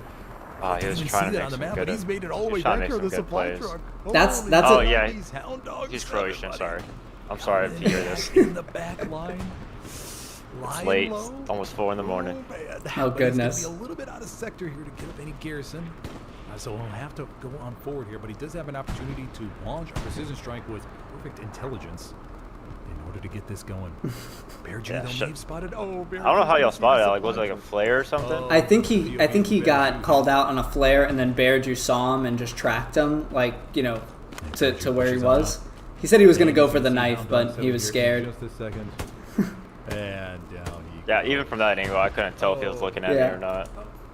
And that's sorry, we were talking about this before the show, but that area of the map, like trying to get anything behind, like even where he was, which is a really good spot to make a play, he needed to go like almost a whole other grid square to be able to build a garrison or anything like that. And I didn't appreciate how hard Pierre's farm was to kind of like wrap around and then get an OP in a spot that isn't the middle of a field. Yeah, it's all in the middle of the field. His only option would have been at the back behind Pizza Slice there. Yeah, that little corner next to that little hedge. Right. But that was a really important play to even try to make by Hound Dog. He was like just going deep into his bag of tricks. Every time I saw Hound Dog, it's like, oh, that's a good spot to get to. A thoughtful spot to get to. And try to make a play happen. Eagle saying half-track glitch should be allowed. I'm honestly in favor of that. That would have spiced up that ending. You whipped it out during a friendly, so you deserve not to be able to use it now. You keep that one for when they have to make the rule after the match is over, and you could be like the Air Bud. Is it really? Yeah. Is it really a rule? Yes. Yeah, it's a rule. Yeah. Just because if you didn't put that in a scrim and then you did it during a regular match, you could always use the Air Bud defense, which is there's nothing in the rule book that says I can't have a dog play basketball. So it works. This happened to me with Echo when I was talking about the Artie rule. Basically, we were talking about basically could you have 2 people in the gun and in the 2 minute or after the 2 minute wall drops, could you have 2 people in the artillery gun to move it in position quicker? Mm-hmm. And it wasn't in a rule until I said something, and then it became a fucking rule. Well, I think the bot would still kill you then if you jumped off of it. It wouldn't. No, because he did kill it. Because how the bot works is so Zito, for example. Okay, the backstory: when we played Taco in Omaha, it was like a 32-second difference in artillery shells landing between Taco's shells and ours because Zito has to adjust the gun a lot more. And we were thinking, like, after the game, like, if this ever happens again, how could you prevent it? And one of them would be, like, since Zito don't kill nobody, the bot doesn't recognize him as, like, the default Artie player. Right, because you only... Until he gets a kill. Right. Yeah. So anyone can hop on the gun until they get a kill. So once Zito got a kill, then he's designated the Artie player. So my argument was, before the shells start dropping, could you have 2 people on there? Well, it got patched. It's like, Echo put in an amendum, and it was like, yeah, well, it's patched. I'm like, well, fuck. You're giving away all these good ideas, Snow. But Let me just see if we have a couple more clips.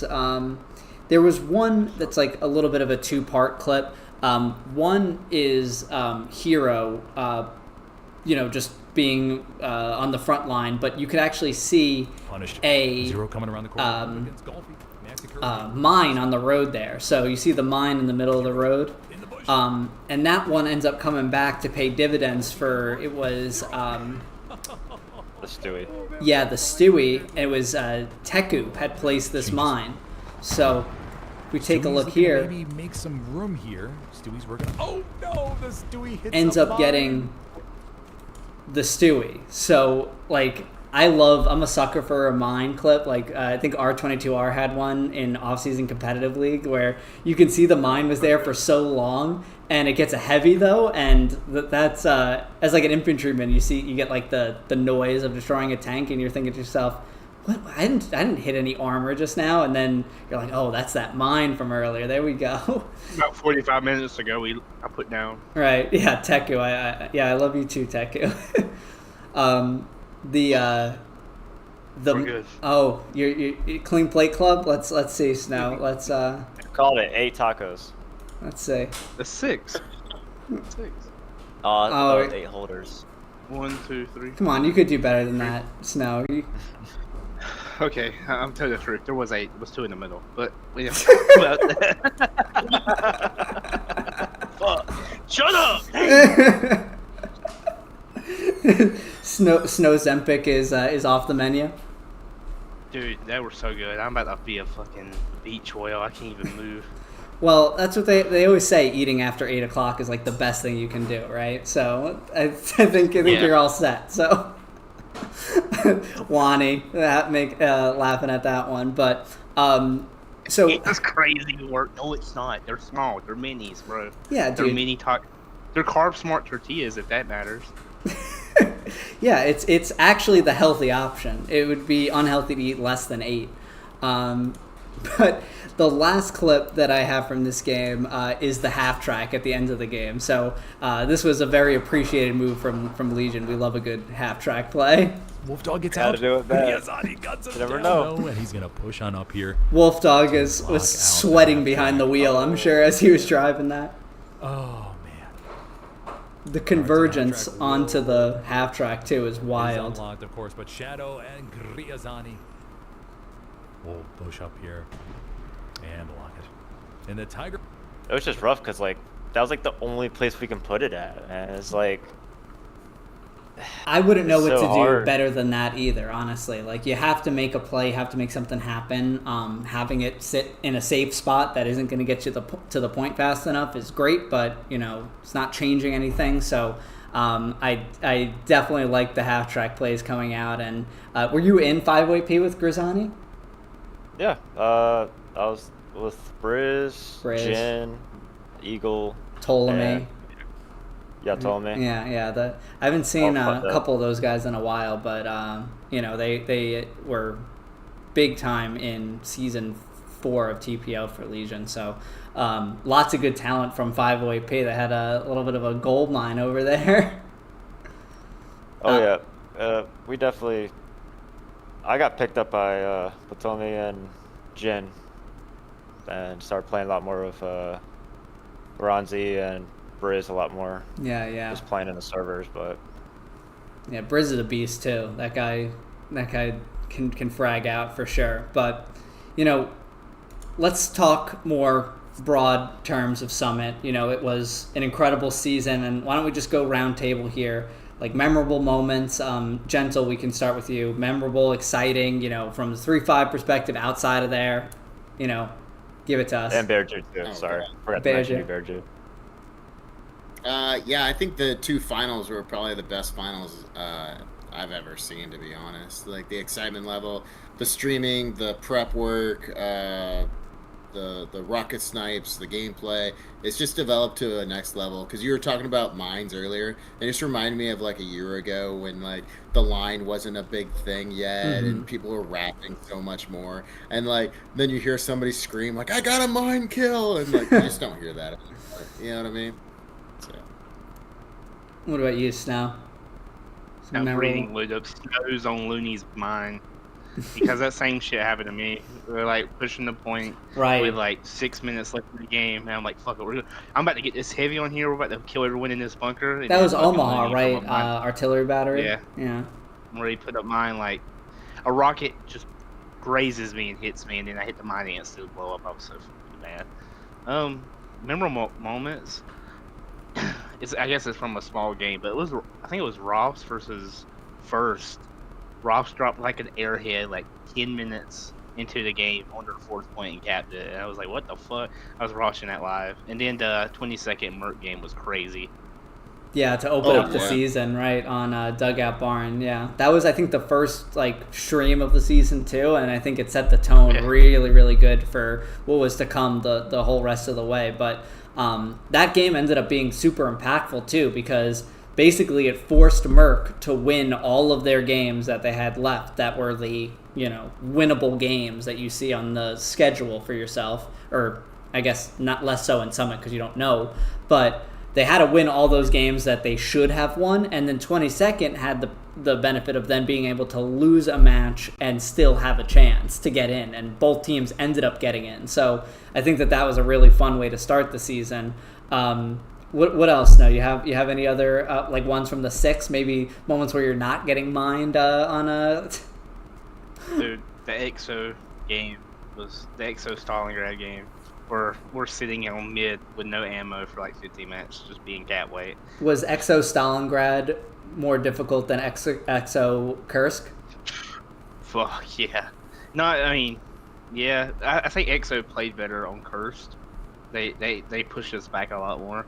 Dude, Stalingrad was like, we're clearly better. Why are we not taking this point? What I was thinking that. Like, what the fuck is happening? Because the point kept flipping and we could just never cap the thing. And it was getting frustrating because it literally was flipping for, I think it flipped like 10, 15 times.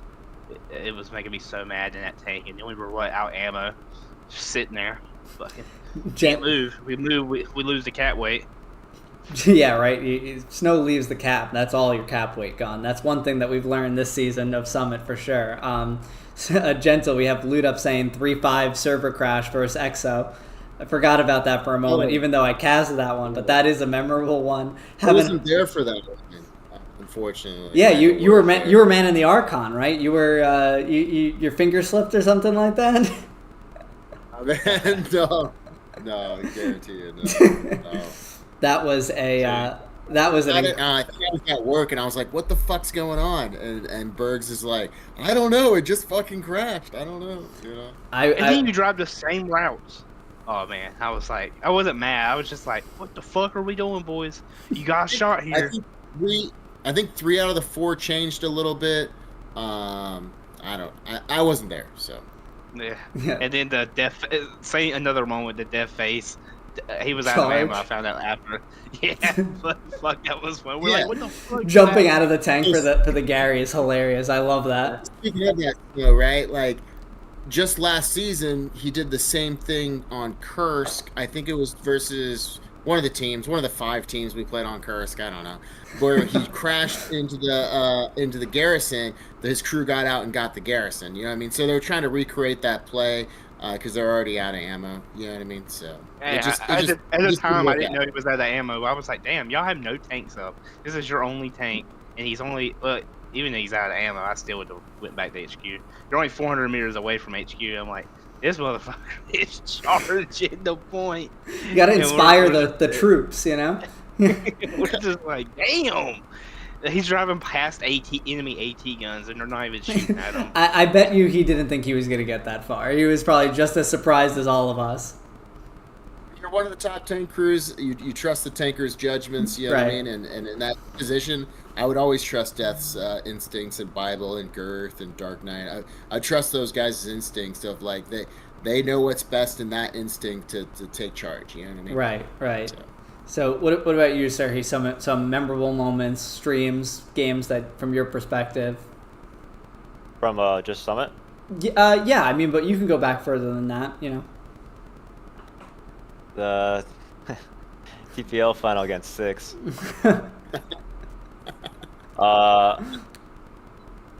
the last 30 There we minutes, I pulled out the MG. I don't know, but y'all were desperately trying to run across, and I feel bad. I think his name was Ace. Oh, Poor recon, dude. I straight up farmed that guy. I'm so sorry. Yeah. You got if I remember, it was like 15 or 16 times you got him. Yeah, it was after the game. That's it was brutal. rough because I was trying to get on top of that 3-story house right next to church with the MG, trying to watch the cross, using trying to watch across the whole line of sight. Like, it was rough, definitely rough for you guys because I was just straight mowing. I'm so sorry. Taco access on hospice. Yeah, I don't know it's what a rough fucking drugs we were on. I remember someone was like, "Yeah, I don't mind. I'd rather have a hospice than checkpoint," and I was like, "Yeah." Well, I mean, to be fair, that season there were so many checkpoint matches. There was, but it was a random checkpoint. midpoint. It could have been checkpoint. Merc had 3 times. It was Merc. Whoever, that was the season I was harping on. Whoever does the Merc map bans need to be fired. Like, okay, you lost a close one to 6. The next week you play checkpoint again and lose. Or I think it was EXO. No, it wasn't EXO. It was someone else. Taco, maybe. That's how I felt after the second Taco loss on Sir Mayor Church. It was Sir Mayor Church and then SME Church. And I was like, no more churches against Taco, guys. Like, we're just done with that. Like, we had a good time in the last second, win match, but that was the exception to the rule. The rest of the game was very awful for us. But, so farming Ace, obviously a good time in that match. It was a pretty nasty. I'm not trying to say a kill count matter, but I went from probably almost 40 something kills to almost 111 just in that last my God. 20 minutes. Yeah, almost 20 minutes. That's a crazy pace. Yeah, it was definitely rough because that's when I started sweating. Y'all are getting so desperate. And it was just all right, we need to start holding down because we were trying to push up the field up to that little house right there. Mm-hmm. So it was just that game. I was I wasn't feeling the Jewer. I was just straight up, fuck it, MG. That's what I was feeling. I'm a bipolar guy when it comes to guns. Who would have known, given Taco MG42s and STGs on a Axis heavily favored point was on our way, but. No, it's just, I think it was map bans, and it was just, we've since adjusted. I think every single time we play you guys, especially at Legion, we get better. And you guys wasn't the other option drill? Just as bad. Yeah, it was just as bad. It was drill. Right? Dude, you should have taken the drill Axis. You had a 1 in 3 chance of factory. If you got factory, you're fucked, right? But it's a 1 in 3 chance. The other two OBJs are your favor. You know what I mean? Yeah, we thought so. And it's funny you say that. So what we did, we played Legion while we were still doing the map bans on drill to see how it would play out. Mm-hmm. Yeah, well, the guns don't matter that much when you have to cross a fucking river. That's what we found out. Brick factory is right. Tough. Yeah. You're fine if you can stay across and get across, but if you ever get pushed back into the water, it's AIDS. That particular map though is not very good for the British weaponry. El Alamein is, I think, better for the British weaponry, and Tobruk is better, but Driel is tough for the British because 1, you have the STG that you have to deal with, and 2, the Tommy gun really isn't as good with the engagement ranges that you're fighting at. Yeah, when we played you guys on Brick Factory in that scrim snow, I was miserable because I had the Tommy gun, which is great, but you guys are across the river farming me with a MG. So I was like, okay, cool, I'll go MG and I'll try to reverse farm them. Then magazine. Yeah. It's 1, I can't see shit. And second of all, I bipod up. I'm like, okay, cool. Start shooting. 4 MGs buzz me instantly. Cerhie, you were on the MG pretty big in that Valley game. You were basically the only thing that held. Yeah, as soon as anyone would come across over the hill, it was like Cerhie just wipes them down with the MG from the tower area on the other side of that valley. Y'all look like ants coming out of an anthill. I swear to God, like y'all are everywhere. I was going back and forth like constantly, and I told because I think it was JPL messaged me after the match because he was my most killed confirmed, Yeah. so I think I got him for 14. But he messaged me saying that it was it was rough or something about like as soon as you come out of the corner, but no, we weren't planning. We were planning for cap that game because we weren't expecting a snipe coming down the 4th point right there. We're like, oh shit, well now we'll play cap. And beginning of that match, there's like 14 of us that crashed. Right. So we're like, shit. I even crashed too. I was like, shit. Trying to get back in. The Discord message came up saying, hey, we have to get the fuck back in. So we all came back in, did our thing. We played for recap. Obviously, we had some moments where we were like, oh, we could have capitalized that. But no one was playing the MG back there, and I was like, fuck it. I told my SO, I think it was Deke, Sergeant Deke, I told his ass that, hey, I'm sorry, but I'm going back there because it's just empty back there. Well, you were holding the whole line. Like without that being there to anchor the other side of that sort of like blank space between Valley and the 4th point, it becomes a lot easier to kind of just trickle guys across, and then you have that crossfire from south to north. So, from really the whole game, as soon as you like establish a spot there, not only were you like fragging out, but it prevented us from doing what we wanted to do.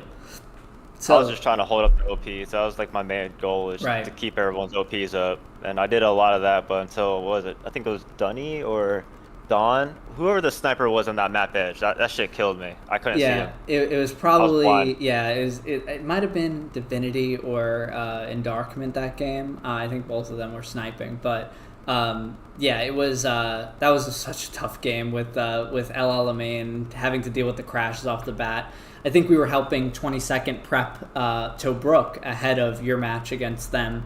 And I was driving a truck and I crashed at the start there, and I'm on PlayStation. It's like, that doesn't even happen. So I had to like just jump back in, get in the car, be like, I'm back, guys. Let's get in. Let's start this whole thing up again. But, that's something that we've seen throughout the season too, is like, like using scrims to prepare for these matches. Like before the Taco match, we had played 22nd, we had played 3-5, and we played 6th, all like leading up to it in the week before, and that was very handy. And just trying to see like how this works, how that works, and we held ourselves from doing any of the snipes and stuff like that too, to see like worst case scenario type stuff, and also just being a little bit secretive with that stuff ahead of a big match. But the scrims. Someone almost got our truck, by the way. I don't know.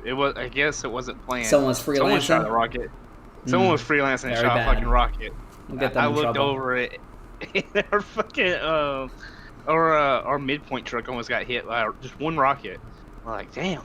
And so we thought you guys were doing snipes and just had missed them. And it turns out Tony said y'all didn't do any snipes. I was like, I think Diesel. One shot something. Diesel in 3-5 said like, if like we got to a certain point and we realized like this is weird. We shouldn't have made it this far. We took like the road the whole way up here. But like for me, the most memorable moments were, I think like throughout the season when you have those matches where you should win and you're just trying different things. I really enjoy that a lot. So like first KRC, we tried to like get every single truck, like because of PHL and you can do snipes like that. Against Ross, we had West Bend, so that's always just hilarious to play on West Bend and have that experience. But obviously the Taco match, the 6th match, and the EXO match are like, real big time matches, and very happy with how the team performed. But as far as just other streams, I really loved the I like the Taco 22nd match because it was just shout out to them for playing for Brooke. Yeah. Like that, and then 22nd, let alone like going against Taco. Like shout out to Taco. Taco's, the best team or the second best team right now. You know what I mean? Like Legion and Taco and 6th, they trade. from time to time, right? But for how long they held there and how long they were giving you guys grief on third and actually trying to own that cap, and you guys had to reposition everything like that, they did an outstanding job. Oh, 100%. I didn't play that game. I was working at the time, so I couldn't make the match. But me watching that game back, it was a definitely it's also a rough point too Yes. for both sides. It's just open ground, and all you have is just big ass boulders. Just you're just trying to hold down, shoot, and move. If you're just guessing if like, oh, they're not gonna peek, just start moving.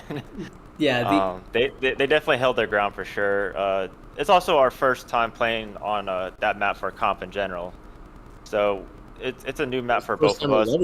Yeah. First time, and it was, from my perspective, just watching it, it looked rough, but I can definitely see that map kind of being picked more often, just for off meta maps. You never know. Desert maps might be the move now. So yeah. Well, but yeah.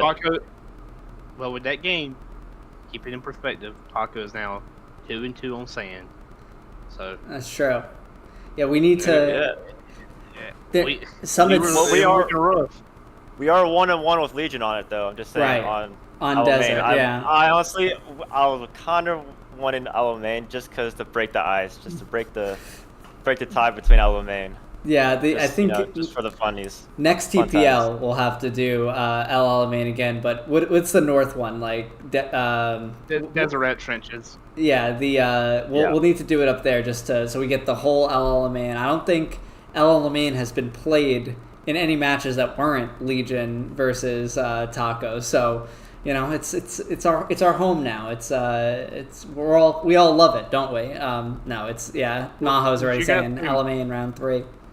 Did y'all play Merc, or was that a scrim? That was a scrim. That was actually the last scrim before server browser came out, where you were able to pick the map. So I remember that match distinctly, because I remember we like barely had enough numbers for it. Like everyone was dropping, and then we burned for I think like 2 hours. Just a nightmare. Just to cap off those dark days. Snow, we have our leaderboard too. Our final leaderboard for the season. We can skip. No. And Silver Newt was the only one who picked 3-5 last week. So my 3-5 is revoked, and VIP is revoked, and now Silver Newt has 3-5 indefinite VIP for that pick. But overall, I'm pretty proud of our picks this season. Caparzo? You didn't take us to win it? I was worried about ruins. It was a valid concern. I'm just saying we haven't lost once.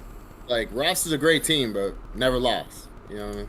Hey, there's upsets that happen all the time. We've been wrong, and I just try to hedge my bets as best I can. But I don't think I think I'll be underestimating 3-5 a lot less next season.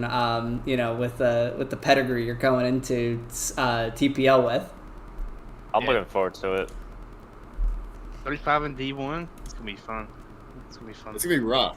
That's what it's gonna. It's gonna be. It's gonna be rough. But I played was y'all on PHL. That was probably one of the hardest games we all played, because it was a very even game both sides. So I'm looking forward to it, because I do like competition. People showing 3-5, and like I told you, like 3-5 in a scrim is like way different than 3-5 when they're in like a match, a league game. It's like I don't know if it's because of your sign on that. You touched on that like a week or two ago, right? Like we might have starters in, but we're trying out different positions because we realize like people get burnt out, right? Like you get burnt out playing the same position, being commander, being DOBJ, or being SL. So we let somebody else be an SL and you be a killer, and like you help them out and guide them, you know what I mean? But a lot's going on, right? And like this might be the first or second time they're being an SL or commander in a comp game, right? But you don't know until you try them out, and then after you try them out, right, you're hoping that they do great. We do like a little review of like what can we do better, what can you work on, how can you help the team, pros and cons, stuff like that. But then after one game, like you don't know what they did, and then you have a league game. All the starters are playing again, right? If they're able to show, and then another training or two, like you need to get them through, because if you're not developing your talent within, like you're not progressing, or else you're having to poach without. You know what I mean? And I'm not a huge component of. I understand it happens and it goes, and every team does it, but I'm more of building within than poaching without, and going with the team. You know what I mean? Because that's just how you build homegrown talent, and it's crazy. Like Bergs, he's our admin guy. He's the number 2, right? If like I ever retire or whatever like that, he would take over, right? Like he would be the first one to tell you he was like a 10 or 20 killer kind of guy in our training matches, and now worked his way up. Same with Ledford, and you know what I mean? He helps lead all our infantry guys. And just that homegrown talent goes really far. Like, don't get me wrong, I love those poach guys. Like, they're amazing, but homegrown talent, like. And you build the depth of the roster that way too. Like, you know, halfway through the season, Grunt was like, you know, I'm really enjoying tanking. You mind if I tank instead of doing, you know, infantry stuff? And it's like, sure, dude. Like, try something different. Because you get burned out. Right. And you've been doing it for years. I'd rather have you.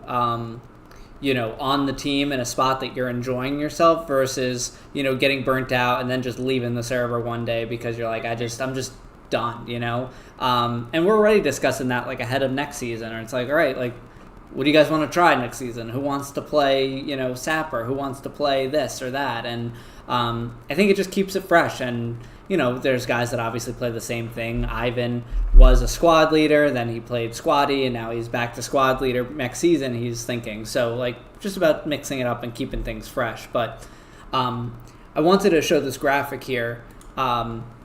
This shows all the maps that were played this season, the amount of times that they were played, the amount of times Allies won, the amount of times Axis won, so, and then their win rates. So, you know, very small sample size, granted, just one season of games, but I'm going to try to keep this tracked throughout, you know, TPL and everything like that. But Canal Crossing, the number 1 midpoint played. Anecdotally, I would have picked that as well, just because I think one week we had like 4 Canal Crossing games. So that's not surprising. Pierre's Farm as well, 5 on there versus only 4 on Artillery Battery, which I would have thought would be the more played of Saint Marie Dumont midpoints, but Pierre's Farm coming in there as well with 5. And both of those having a pretty mixed win rate. So, you know, just 3 one way and 3 the other way. On the other side of the spectrum, you see ones where, you know, they've only been played once and we only have one outcome, more often than not favoring the Axis. That's not necessarily surprising, but you see other maps where it's a little bit more split. So, you know, West Verville is one where I think it's more of a toss-up.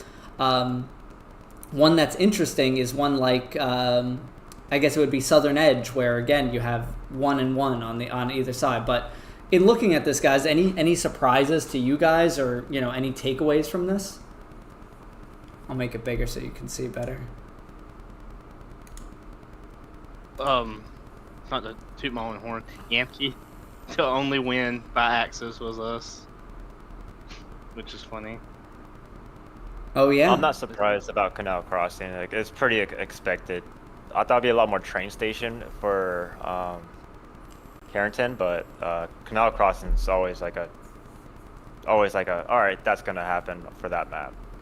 And I'm glad there's a lot of maps, because that's one of my favorite points to play on is Canal Cross. It's always a grind. We were talking about this when I was reviewing the 3-5 match and stuff like that, and I was talking to guys like Maho, and we were saying that it's such an interesting midpoint because there's basically no hard cap, because it's just no man's land of the bridge. So it's like you have the north and the south, and those are 2 battles that are happening completely independent of each other for the most part.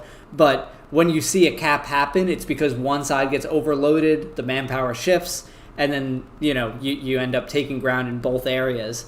One that was interesting to me, or 2 that was interesting to me, is Dugout Barn and Pillbox. So 3 matches played on either of those, and both of them favored Axis and Allies, you know, respectively, but not being 100% one way or the other. So Pillbox was the match against Rofs and 9PZ, where Rofs had lost as the Allies, which was very, very surprising. You know, and that was credit to 9PZ's airheads and things like that. And then you have Dugout Barn, which obviously was the map we were talking about earlier with Foy and with 22nd and Merck. So even the most, lopsided ones, we've seen a little bit more of a back and forth. Oh, I see that. Another one will be the what is that? Yamaki. Yeah. That's an Axis favored point, and Allies won it twice. Yeah. That surprised me. I saw that. You think it's Ally? Axis. Axis. If it's fog on Yamki Kursk, the Allies, they're not gonna get there, but they have a better recap, and that PPSH just wrecks, man. It just wrecks.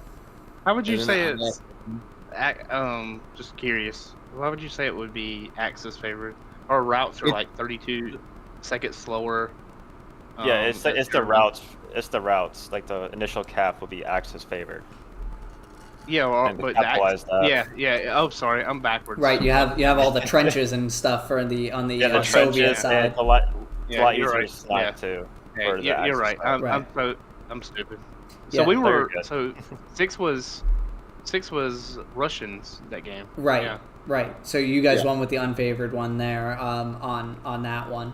And Merck beat 3-5 on that same aspect, you know what I mean? And what happened? We were Axis, we capped, same as XO versus 6th, and it's just so hard to hold that cap. And there's only so many places you could build the garrisons. Like, I thought XO did a great garrison layout. They kept readjusting, and then eventually you just fall because that PPSH and that IS-1 is just a crazy combo on that fog. Yeah. Yeah, so the only win was Legion versus non-PZ. On Yamki. Yeah. There's a couple here where, Legion had like the one win, but obviously, earlier in the season, there's a little bit more of a mismatch in terms of like where teams are at. So I think this is going to be especially interesting. Maybe I'll have to maintain a separate list entirely for this, but just for TPL, because the teams that are going to be playing each other are going to be even every single time. And I can expand on AA. Like, don't get me wrong, most teams that are even would love to play AA, either Allies or Axis, right? Even though Axis has the advantage of capping first, Allies has a great recap aspect, you know what I mean? But a lot of teams during Summit, it's not like TPL where you're, 50-50 who's going to win kind of thing. Mm-hmm. A lot of times in Summit, you choose an off-meta map going against a bigger brother team or a better team kind of thing. So you catch them in a... Maybe we can prep more this week on this off meta. And that's what I always loved about when Legion decides to go off meta on things like that, and we play like a peer team on off meta, because then it all becomes about like that map and that match in a vacuum almost of itself, because everyone's figuring everything out from scratch, and it's who's going to put in more of the work to reap more of the rewards. But I'm seeing some of the chat already talking about like looking ahead and like what's next. We have Adam talking about like drop off with all these different games coming out, and Battlefield 6 is obviously the big one on everyone's tongue right now with the beta this weekend. So first of all, thank you guys for taking some time away from the beta, if that's what you guys were playing, to join us here tonight, and all you guys in the chat. No, you're just strictly a COD guy, Cerhie? COD. I was playing the new Zombies map. Oh yeah, I heard some good stuff about that. It's good, and I was playing Ready or Not with a couple of the Taco guys. That's a big one too now, especially that it's on console. We saw a lot of that the last couple weeks of into the playoffs, where people are on Ready or Not and all these other games. But like, what is? Get back to prep. Yeah. Get back to truck snipes. That's I know that's all that Maho is doing. Like 24 hours after the match. He's a lunatic. But we obviously have a lot of tournaments coming up in Hell Let Loose, first of all. So we have TPL Season 2 just about a month away. We have the World Cup that is going to be starting at a to-be-announced date, I suppose we can say right now. Road to Glory, which is another thing as well. Not a lot of details known right now. That's going to be going on. So tons of Hell Let Loose stuff going on. From that Roads to Glory. Yeah, Jensen, go ahead. Yeah, so to my knowledge, it's like 8 to 10 teams right now. They're trying to get, any team willing to play on it. And how it's going to go is, I think it'll start after TPL season, and depending on if Summit goes, which I think Summit will go. I think so too. Come on. Echo's going to want to do it again. Come on. Right? But how it goes is 15 minutes before the match, you spin a wheel of like 70-something OBJs and caps, and whatever you land on, and then you flip a coin of if your axes and allies. So it is 100% random map, 100% random OBJ, and random faction. And you're just cool. going into 15 minutes, and you're just, let's go play. Yeah, I like that. That's pretty crazy. We've been seeing people like wanting to get back to more of like a purist version where, you know, the prep isn't such like an all-consuming, like the game is won or lost in the first 10 minutes of it.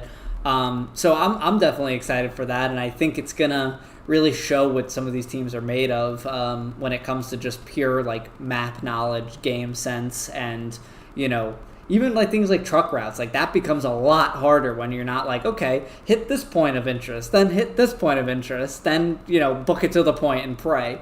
So, you know, even truck snipes, if you know these snipes like the back of your hand, where you can be like, oh, you know, Pierre's farm, like I know where to go and do all that stuff. Like, I think that's going to be an interesting aspect of it, for sure. So you said after TPL, maybe before Summit? I think it's all tentative right now. I think it's like January, February timeframe, but they're still trying to figure out all the teams. I think they have 8 to 10 teams right now. 3-5 still is talking about if we're going to do it. It all depends if Summit's going to go. Like, we need confirmation if Summit's going to go or not. It does sound really cool, but we've always done Summits. You know, with it being no prep, though, like you could kind of have it run concurrently and it not be such a big deal, because it's just like, okay, we're playing, you know, Merc or whatever, and it's just like, all right, we're playing Merc, and you play your pubs and you know, you get warmed up and stuff like that, and it's like, okay, we're playing, you know, AA, so now we go. And it's not really like a whole exercise of like, all right, now I need to prep my route for Kursk, I need to prep my route for, you know, it's Stalingrad. a doubleheader. Doubleheaders, I don't know the region, but I know I always hated doubleheaders when Summit and TPL overlapped. That was the worst. That was like tough. Having to convince another team to fucking play on a Sunday or Saturday afternoon when you're normally playing Saturday night. You know what I mean? It was just rough. Cerhie, you guys had a couple doubleheaders this last season with Winter War League, or at least towards the end of the season, where you guys were playing 2 a day. Yeah. So we'll play around maybe like 11 in the morning, then 3 or 4 hours later we have the Summit match. So Oh, that's sometimes I think one of the matches was like legitimately like we had a 30-minute like intervention to the next map. that is that's very difficult. And yeah, it was rough. It definitely took a toll on some people. yeah, after that you're like, I don't want to play Hell Let Loose for the rest of the day. I'm just gonna do anything else. That's why I'm on a different path right now. I'm just playing some other games right now, because I'm like, after that Summit game, I'm like, I look at the game. That was I'm me like, after Taco, bro. I've been on Foreman Sim and 7 Days to Die. Good games. Yeah, I've been playing a good bit of BF6 beta this last couple days, and that's been I can't believe it's like not the worst thing in the world. Like I'm having a good time, and it looks promising. Yeah, it's if 2042's beta was as good as this beta, like I might have not been, you know, in the Hell Let Loose scene at all, because that's the only reason I'm here in the first place, is because 2042 was so bad. So, you know, I think it's going to be interesting to see like who gets pulled away this off season, because, you know, I'm just done with Hell Let Loose, or yeah. I mean, I think we're getting more maps next weekend, but Teku has been mainlining it. He says he's 17 hours in the last 2 days. Or is that me, Teku? Are you making fun of me? I very well could have that many hours. So yeah, I've been seeing, you don't go to Invisible, so I can see when you're playing games, and I'll be looking through my DMs out to see Caparzo 9 hours and 42 minutes. Oh like, man! God damn, well, now I know I need to go Invisible, or else you guys are gonna really think I have no life. As if having a Hell Let Loose podcast isn't enough proof of that. But you know, that's neither here nor there. But Snow, any so you people look right now, man, as she's cooking dinner. Yeah, God bless my fiance for putting up with it as much as she does. I gotta hats off to her. But Gentle, what have you been playing anything in these this like couple weeks now that we have off? Live and die by hell let loose until the game dies or until I retire, man. I don't have time. I just work too much, 60, 70 hours a week. And then I got a kid in sports right now. She just made select softball, so pretty excited about that. Nice. So, yeah. Nah, man. I remember a while back, I think it was the TPL D2 finals. You were telling me that you had the finals that weekend. Your daughter had like her softball championship game or a basketball championship game, and you had something else going on where someone like won. And I was like, it was a big day in the Gentle It was family. an indoor soccer game. Yeah. Indoor soccer, basketball, and then we were in the championship game all in that one weekend. It was crazy. Weekend of champions right there. Well, speaking of champions, sorry to segue out of this, the Hell EU finals is this weekend. It is. So don't forget I'm gonna watch that. We got Merck versus HLE. Do we know the map yet for that one? I don't. They may already be released, but I do not. I'm American and I'm not allowed on the server. Yeah. I tried to invite some people and I did not have the perms to do so. So yeah, it's HLE versus Merck. We'll bring some coverage for that next weekend, but I think it is going to be streamed. Maybe Grey Hat, I think I saw was for that one. So I think that's Sunday. So another championship game coming up this weekend to recap next week, and I'll definitely be watching that one on Sunday. How much am I down in the points? I have to put some extra points if I come away with this title real quick. Let's see. You're mathematically eliminated. Let's do 5 points. Let's do 5 points. Okay, so let's go round table then, and we can start the wrap up segment with our predictions for that. Matt, by the way. What is it? SME random midpoint. SME random midpoint. Who's who? Faction wise. Yeah. Do you know, Lugo? Whose faction? It might be random. I don't know shit about it. All right, we'll wait for him. But so, HLE versus Merck. HLE has quickly found themselves back into another championship game.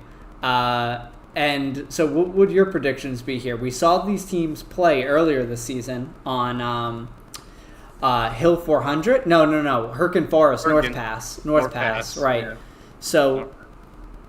So we'll wait for Ludo to get back to us, but just these HLE USA. Okay, so SME, HLE playing the debatably less favored faction, unless it's Church, in which case that's great. So what are your picks now? It's count for 5. Remember. Yeah, I have to go the opposite of you though.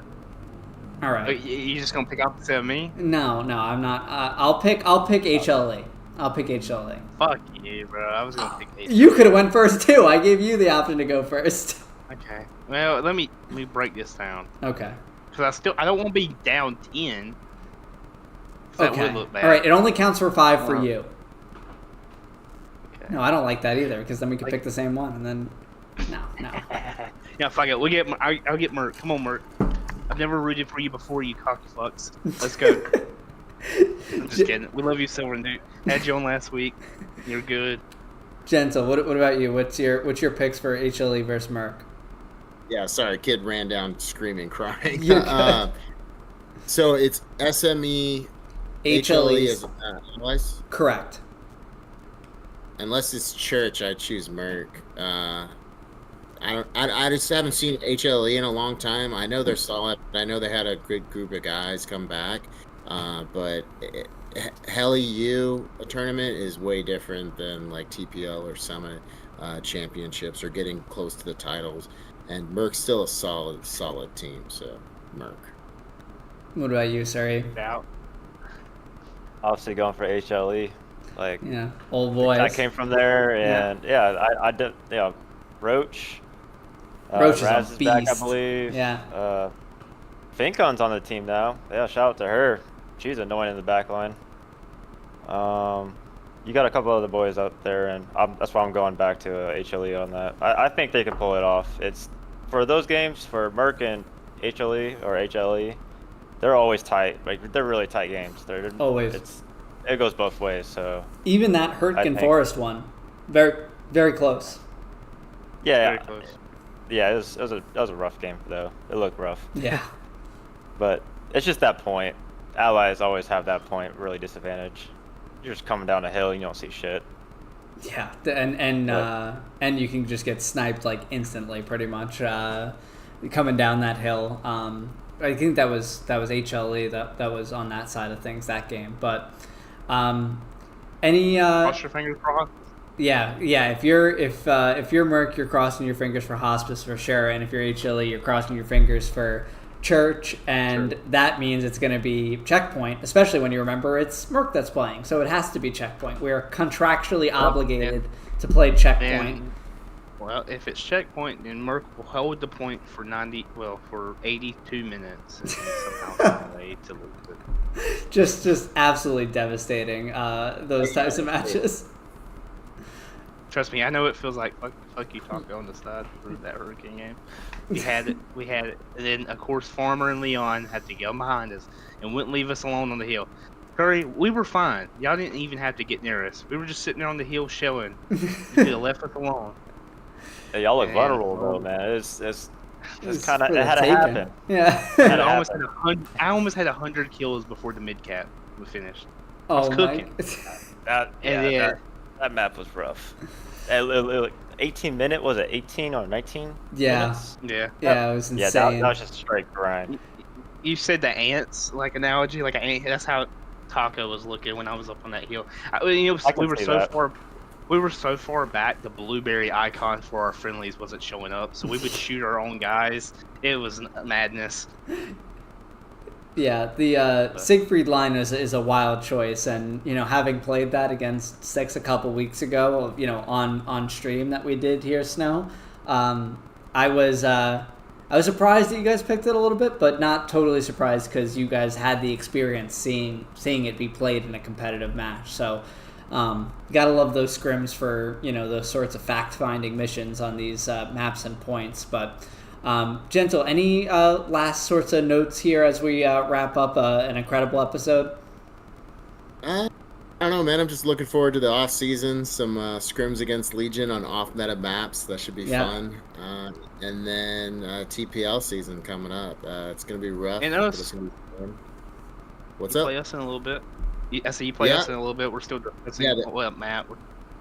Did we figure out the map? I think We're we looking agreed give to you like. something kind of I can't favor remember. towards you guys. Yeah, we'll figure it out That's soon. something- Yeah, it should be fun. I'm kind of excited to see D2 and D3 of the new up and comers. To be honest, I think there's some few diamond in the roughs that are gonna come out and surprise some people and come out on top. Yeah, we got 50 plus teams this year in TPL, so we're going to have to kind of reconfigure how we do the show here. We're not going to be able to break down 50 matches, but we'll go division by division and kind of pick up some of the big highlights out of them. So if you're in chat and you want to see your team showcased more often in terms of highlights, it's going to be impossible for me to watch all the games. So send me the highlights. Let me know the timestamp of the video. I'll do the work. Just I'd appreciate being tossed in the right direction there. But Cerhie, what about you as we wrap up here? Obviously a really huge season for Taco. Getting to the finals again. It's these seasons are long when you're consistently making the finals. But any plans this off season or things you're looking forward to for next season? Definitely looking forward to the new formats and stuff. I'm glad 3-5. Biggest one is definitely 3-5's coming up. I was looking forward to that the whole time. I keep saying that all the stream. Yeah. I think they definitely deserve their spot in Div 1 over Merc, in my opinion. Yeah, and Merc's still a solid team, man. And they beat it. Hey, Like credit where credit's due, they beat us in Summit. You know what I mean? So yeah, 100%, 100%. So there's still. I think D1's gonna be solid. Like, and it's gonna be rough. Like EXO, Merc, and 3-5. It's gonna be rough for us because like we haven't bridged that gap yet between Six, Taco, and Legion, right? But I feel like it's coming. Like there's not much more to develop in the game frame. There might be hidden gems here and there, but it's honestly just getting down your strat and getting down and then just prepping more and then just being proactive rather than reactive in the games, Right. and the tides can turn. Yeah. Words of wisdom. Don't forget, EXO lost every single game that they played last season until it mattered when they played Merc in the playoffs. Right. So, And just know that as long as you keep that goal ahead and you're building, you can definitely use these games to build. And you're doing it the right way. You know, you're scrimming these teams where, you know, it's hard to say right off the start, like, hey, we have a chance at winning this one. But if you're playing, you know, teams that you should be beating all the time and you are beating them, like, what are you learning? Like, I know even when, you know, Legion wins, it's like an hour or two of, you know, AAR talking about, like, why did we do this wrong? Like, why did we do this wrong? Like, against Taco, like, as much as everyone was jazzed, it was like, we got Pizza Slice, like, 4 times. Why did we not own Pizza Slice and then get the crossfire? Like, what are we doing? Like, what do we need to fix for next time? So, by getting yourself into bad situations, you can look back, especially with Admin Cam now, and say, we had an opportunity here. We just didn't seize it because, you know, we hesitated, then the OP spawned, and the opportunity was lost. So, you know, if you just keep that up, and from my perspective of 3-5, you know, the last match that we played on Dugout or whatever it was, you guys played it really, really tough. We were not pulling punches that game. We were playing, you know, full strength, and you know, it took us the whole game to get to the 5th point, but you guys are definitely improving significantly. Yeah, so let me just so like Legion helped us back in the day, I like to, and we like to help lower tier teams, you know what I mean, grow. Right. And all those teams that are watching, if you haven't already, develop a scrim partner bi-weekly and find yourself either a little brother or an average brother that you're going to win 50-50, and then find yourself a big brother that you're actually going to get you're going to get whooped. Like, you're going to lose. It used to be BZRK back in the day. It used to be 8th. We were losing. We were beating them, and then they were beating us. You know what I mean? And then now it's Legion and 9PZ. You know what I mean? So it's just finding those scrim partners that you're like, okay, a 50-50 battle, or we should win this, and then a big brother battle that, okay, we can actually learn from this fight. We're going in there trying to win, but dude, they're just a better team right now, and we're going to develop to get there. And if you ever need a caster for one of those, like, you know, 9PZ games or something that, you know, Legion's not involved in, obviously, I'm happy to do it for you guys. And, like, even if you want me to do it unlisted and just, you know, something for you guys to look at, and I'll try to orient it to a way that, you know, it could be helpful to you guys, happy to do that. Same thing for you guys in the 6 Snow, and I'm sure I wouldn't be allowed to do it for Taco, Cerhie, so I won't ask, but I would do it if you needed me to. But Cerhie, any, you know, other last, like, sort of notes from the season? You know, you said you're looking forward to the season, some of these other leagues, but I think Summit next season is going to be a big one with Taco back in the fray, I'm sure. Oh yeah, we're definitely not out of the game. We definitely want it back. Obviously, it's winning. We love winning, but at the end of the day, if we lost, hey, we learned from it.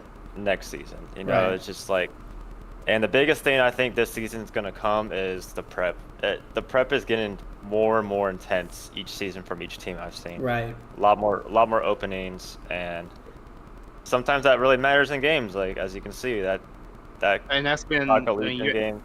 You ask anyone, just talking objectively, you ask Taco what their biggest weakness is, and it's prep. Like, when you look, because you can see everyone there could drop 50, 60, 70 kills. Then there's some things when you're rewatching afterwards, and you're like, well, damn, why didn't they just do this? They obviously would have caught this when they were prepping or something like that. Or, again, I'm speaking objectively, did beat us. But it's just like some truck routes and little things like that. Especially, I know we do it when we look back and we try to prep as much as we can. So I wouldn't say our prepping is like our downside.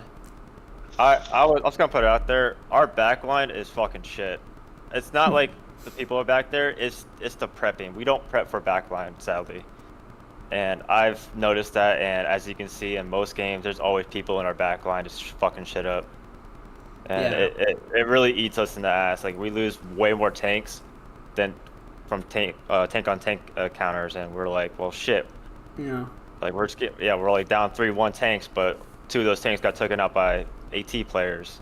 Yeah. That were roaming around. It definitely takes a toll on us. Then your guys' backline tank shenanigan shit. Yeah, Maho Maho and Gopis got 6 heavies that game just as infantry, which is hard How am I leaking strats, Bearju? It's just the obvious. You can see it every game. Bearju's getting you in trouble now with the higher ups at Monkey Tennis. Please, sir, he was such a gentleman joining the podcast. Be spare him. No, it's with. Oh, he said 7 tanks. Okay, Joe. Sorry, but those backline guys can create such a problem for a team, and that was a significant part of our game plan as well. Of how do we stop Farmer and Leon from doing what they do best, and you have to game plan for that stuff. Our plan versus you guys was to stop Fatal, because we knew that dude. Does he even play the opener? He just goes straight to the fourth point. Yeah, he just does his own thing off the start. Yeah, he's kind of on his island, and then he waits for his boys. Right. We lost mid, and then bam, OP's flash. Oh, Fatal's already behind us. And then, dude, that satchel on my tank in that scrim, I've rarely been that mad. I lost my cool. I was so fucking mad. But Snow, do you have any last notes here before we wrap up? I'm good. I'm full. Thank you. You're full. Tacos were good. Enjoyed. Thank you, Taco. Thank you, Legion. Well, I just want to thank you guys all for joining. Cerhie, Gentle, for joining us here as guests. We really appreciate you joining, Cerhie. Thank you for being such a good sport with everything going on here tonight. But and then thank you guys for watching and taking some time away from playing the Battlefield beta or Hell Let Loose or whatever you guys are doing here in the off season. So thank you guys so much, and we'll see you in the next episode for some Hell EU Championship recap. Take care, everyone.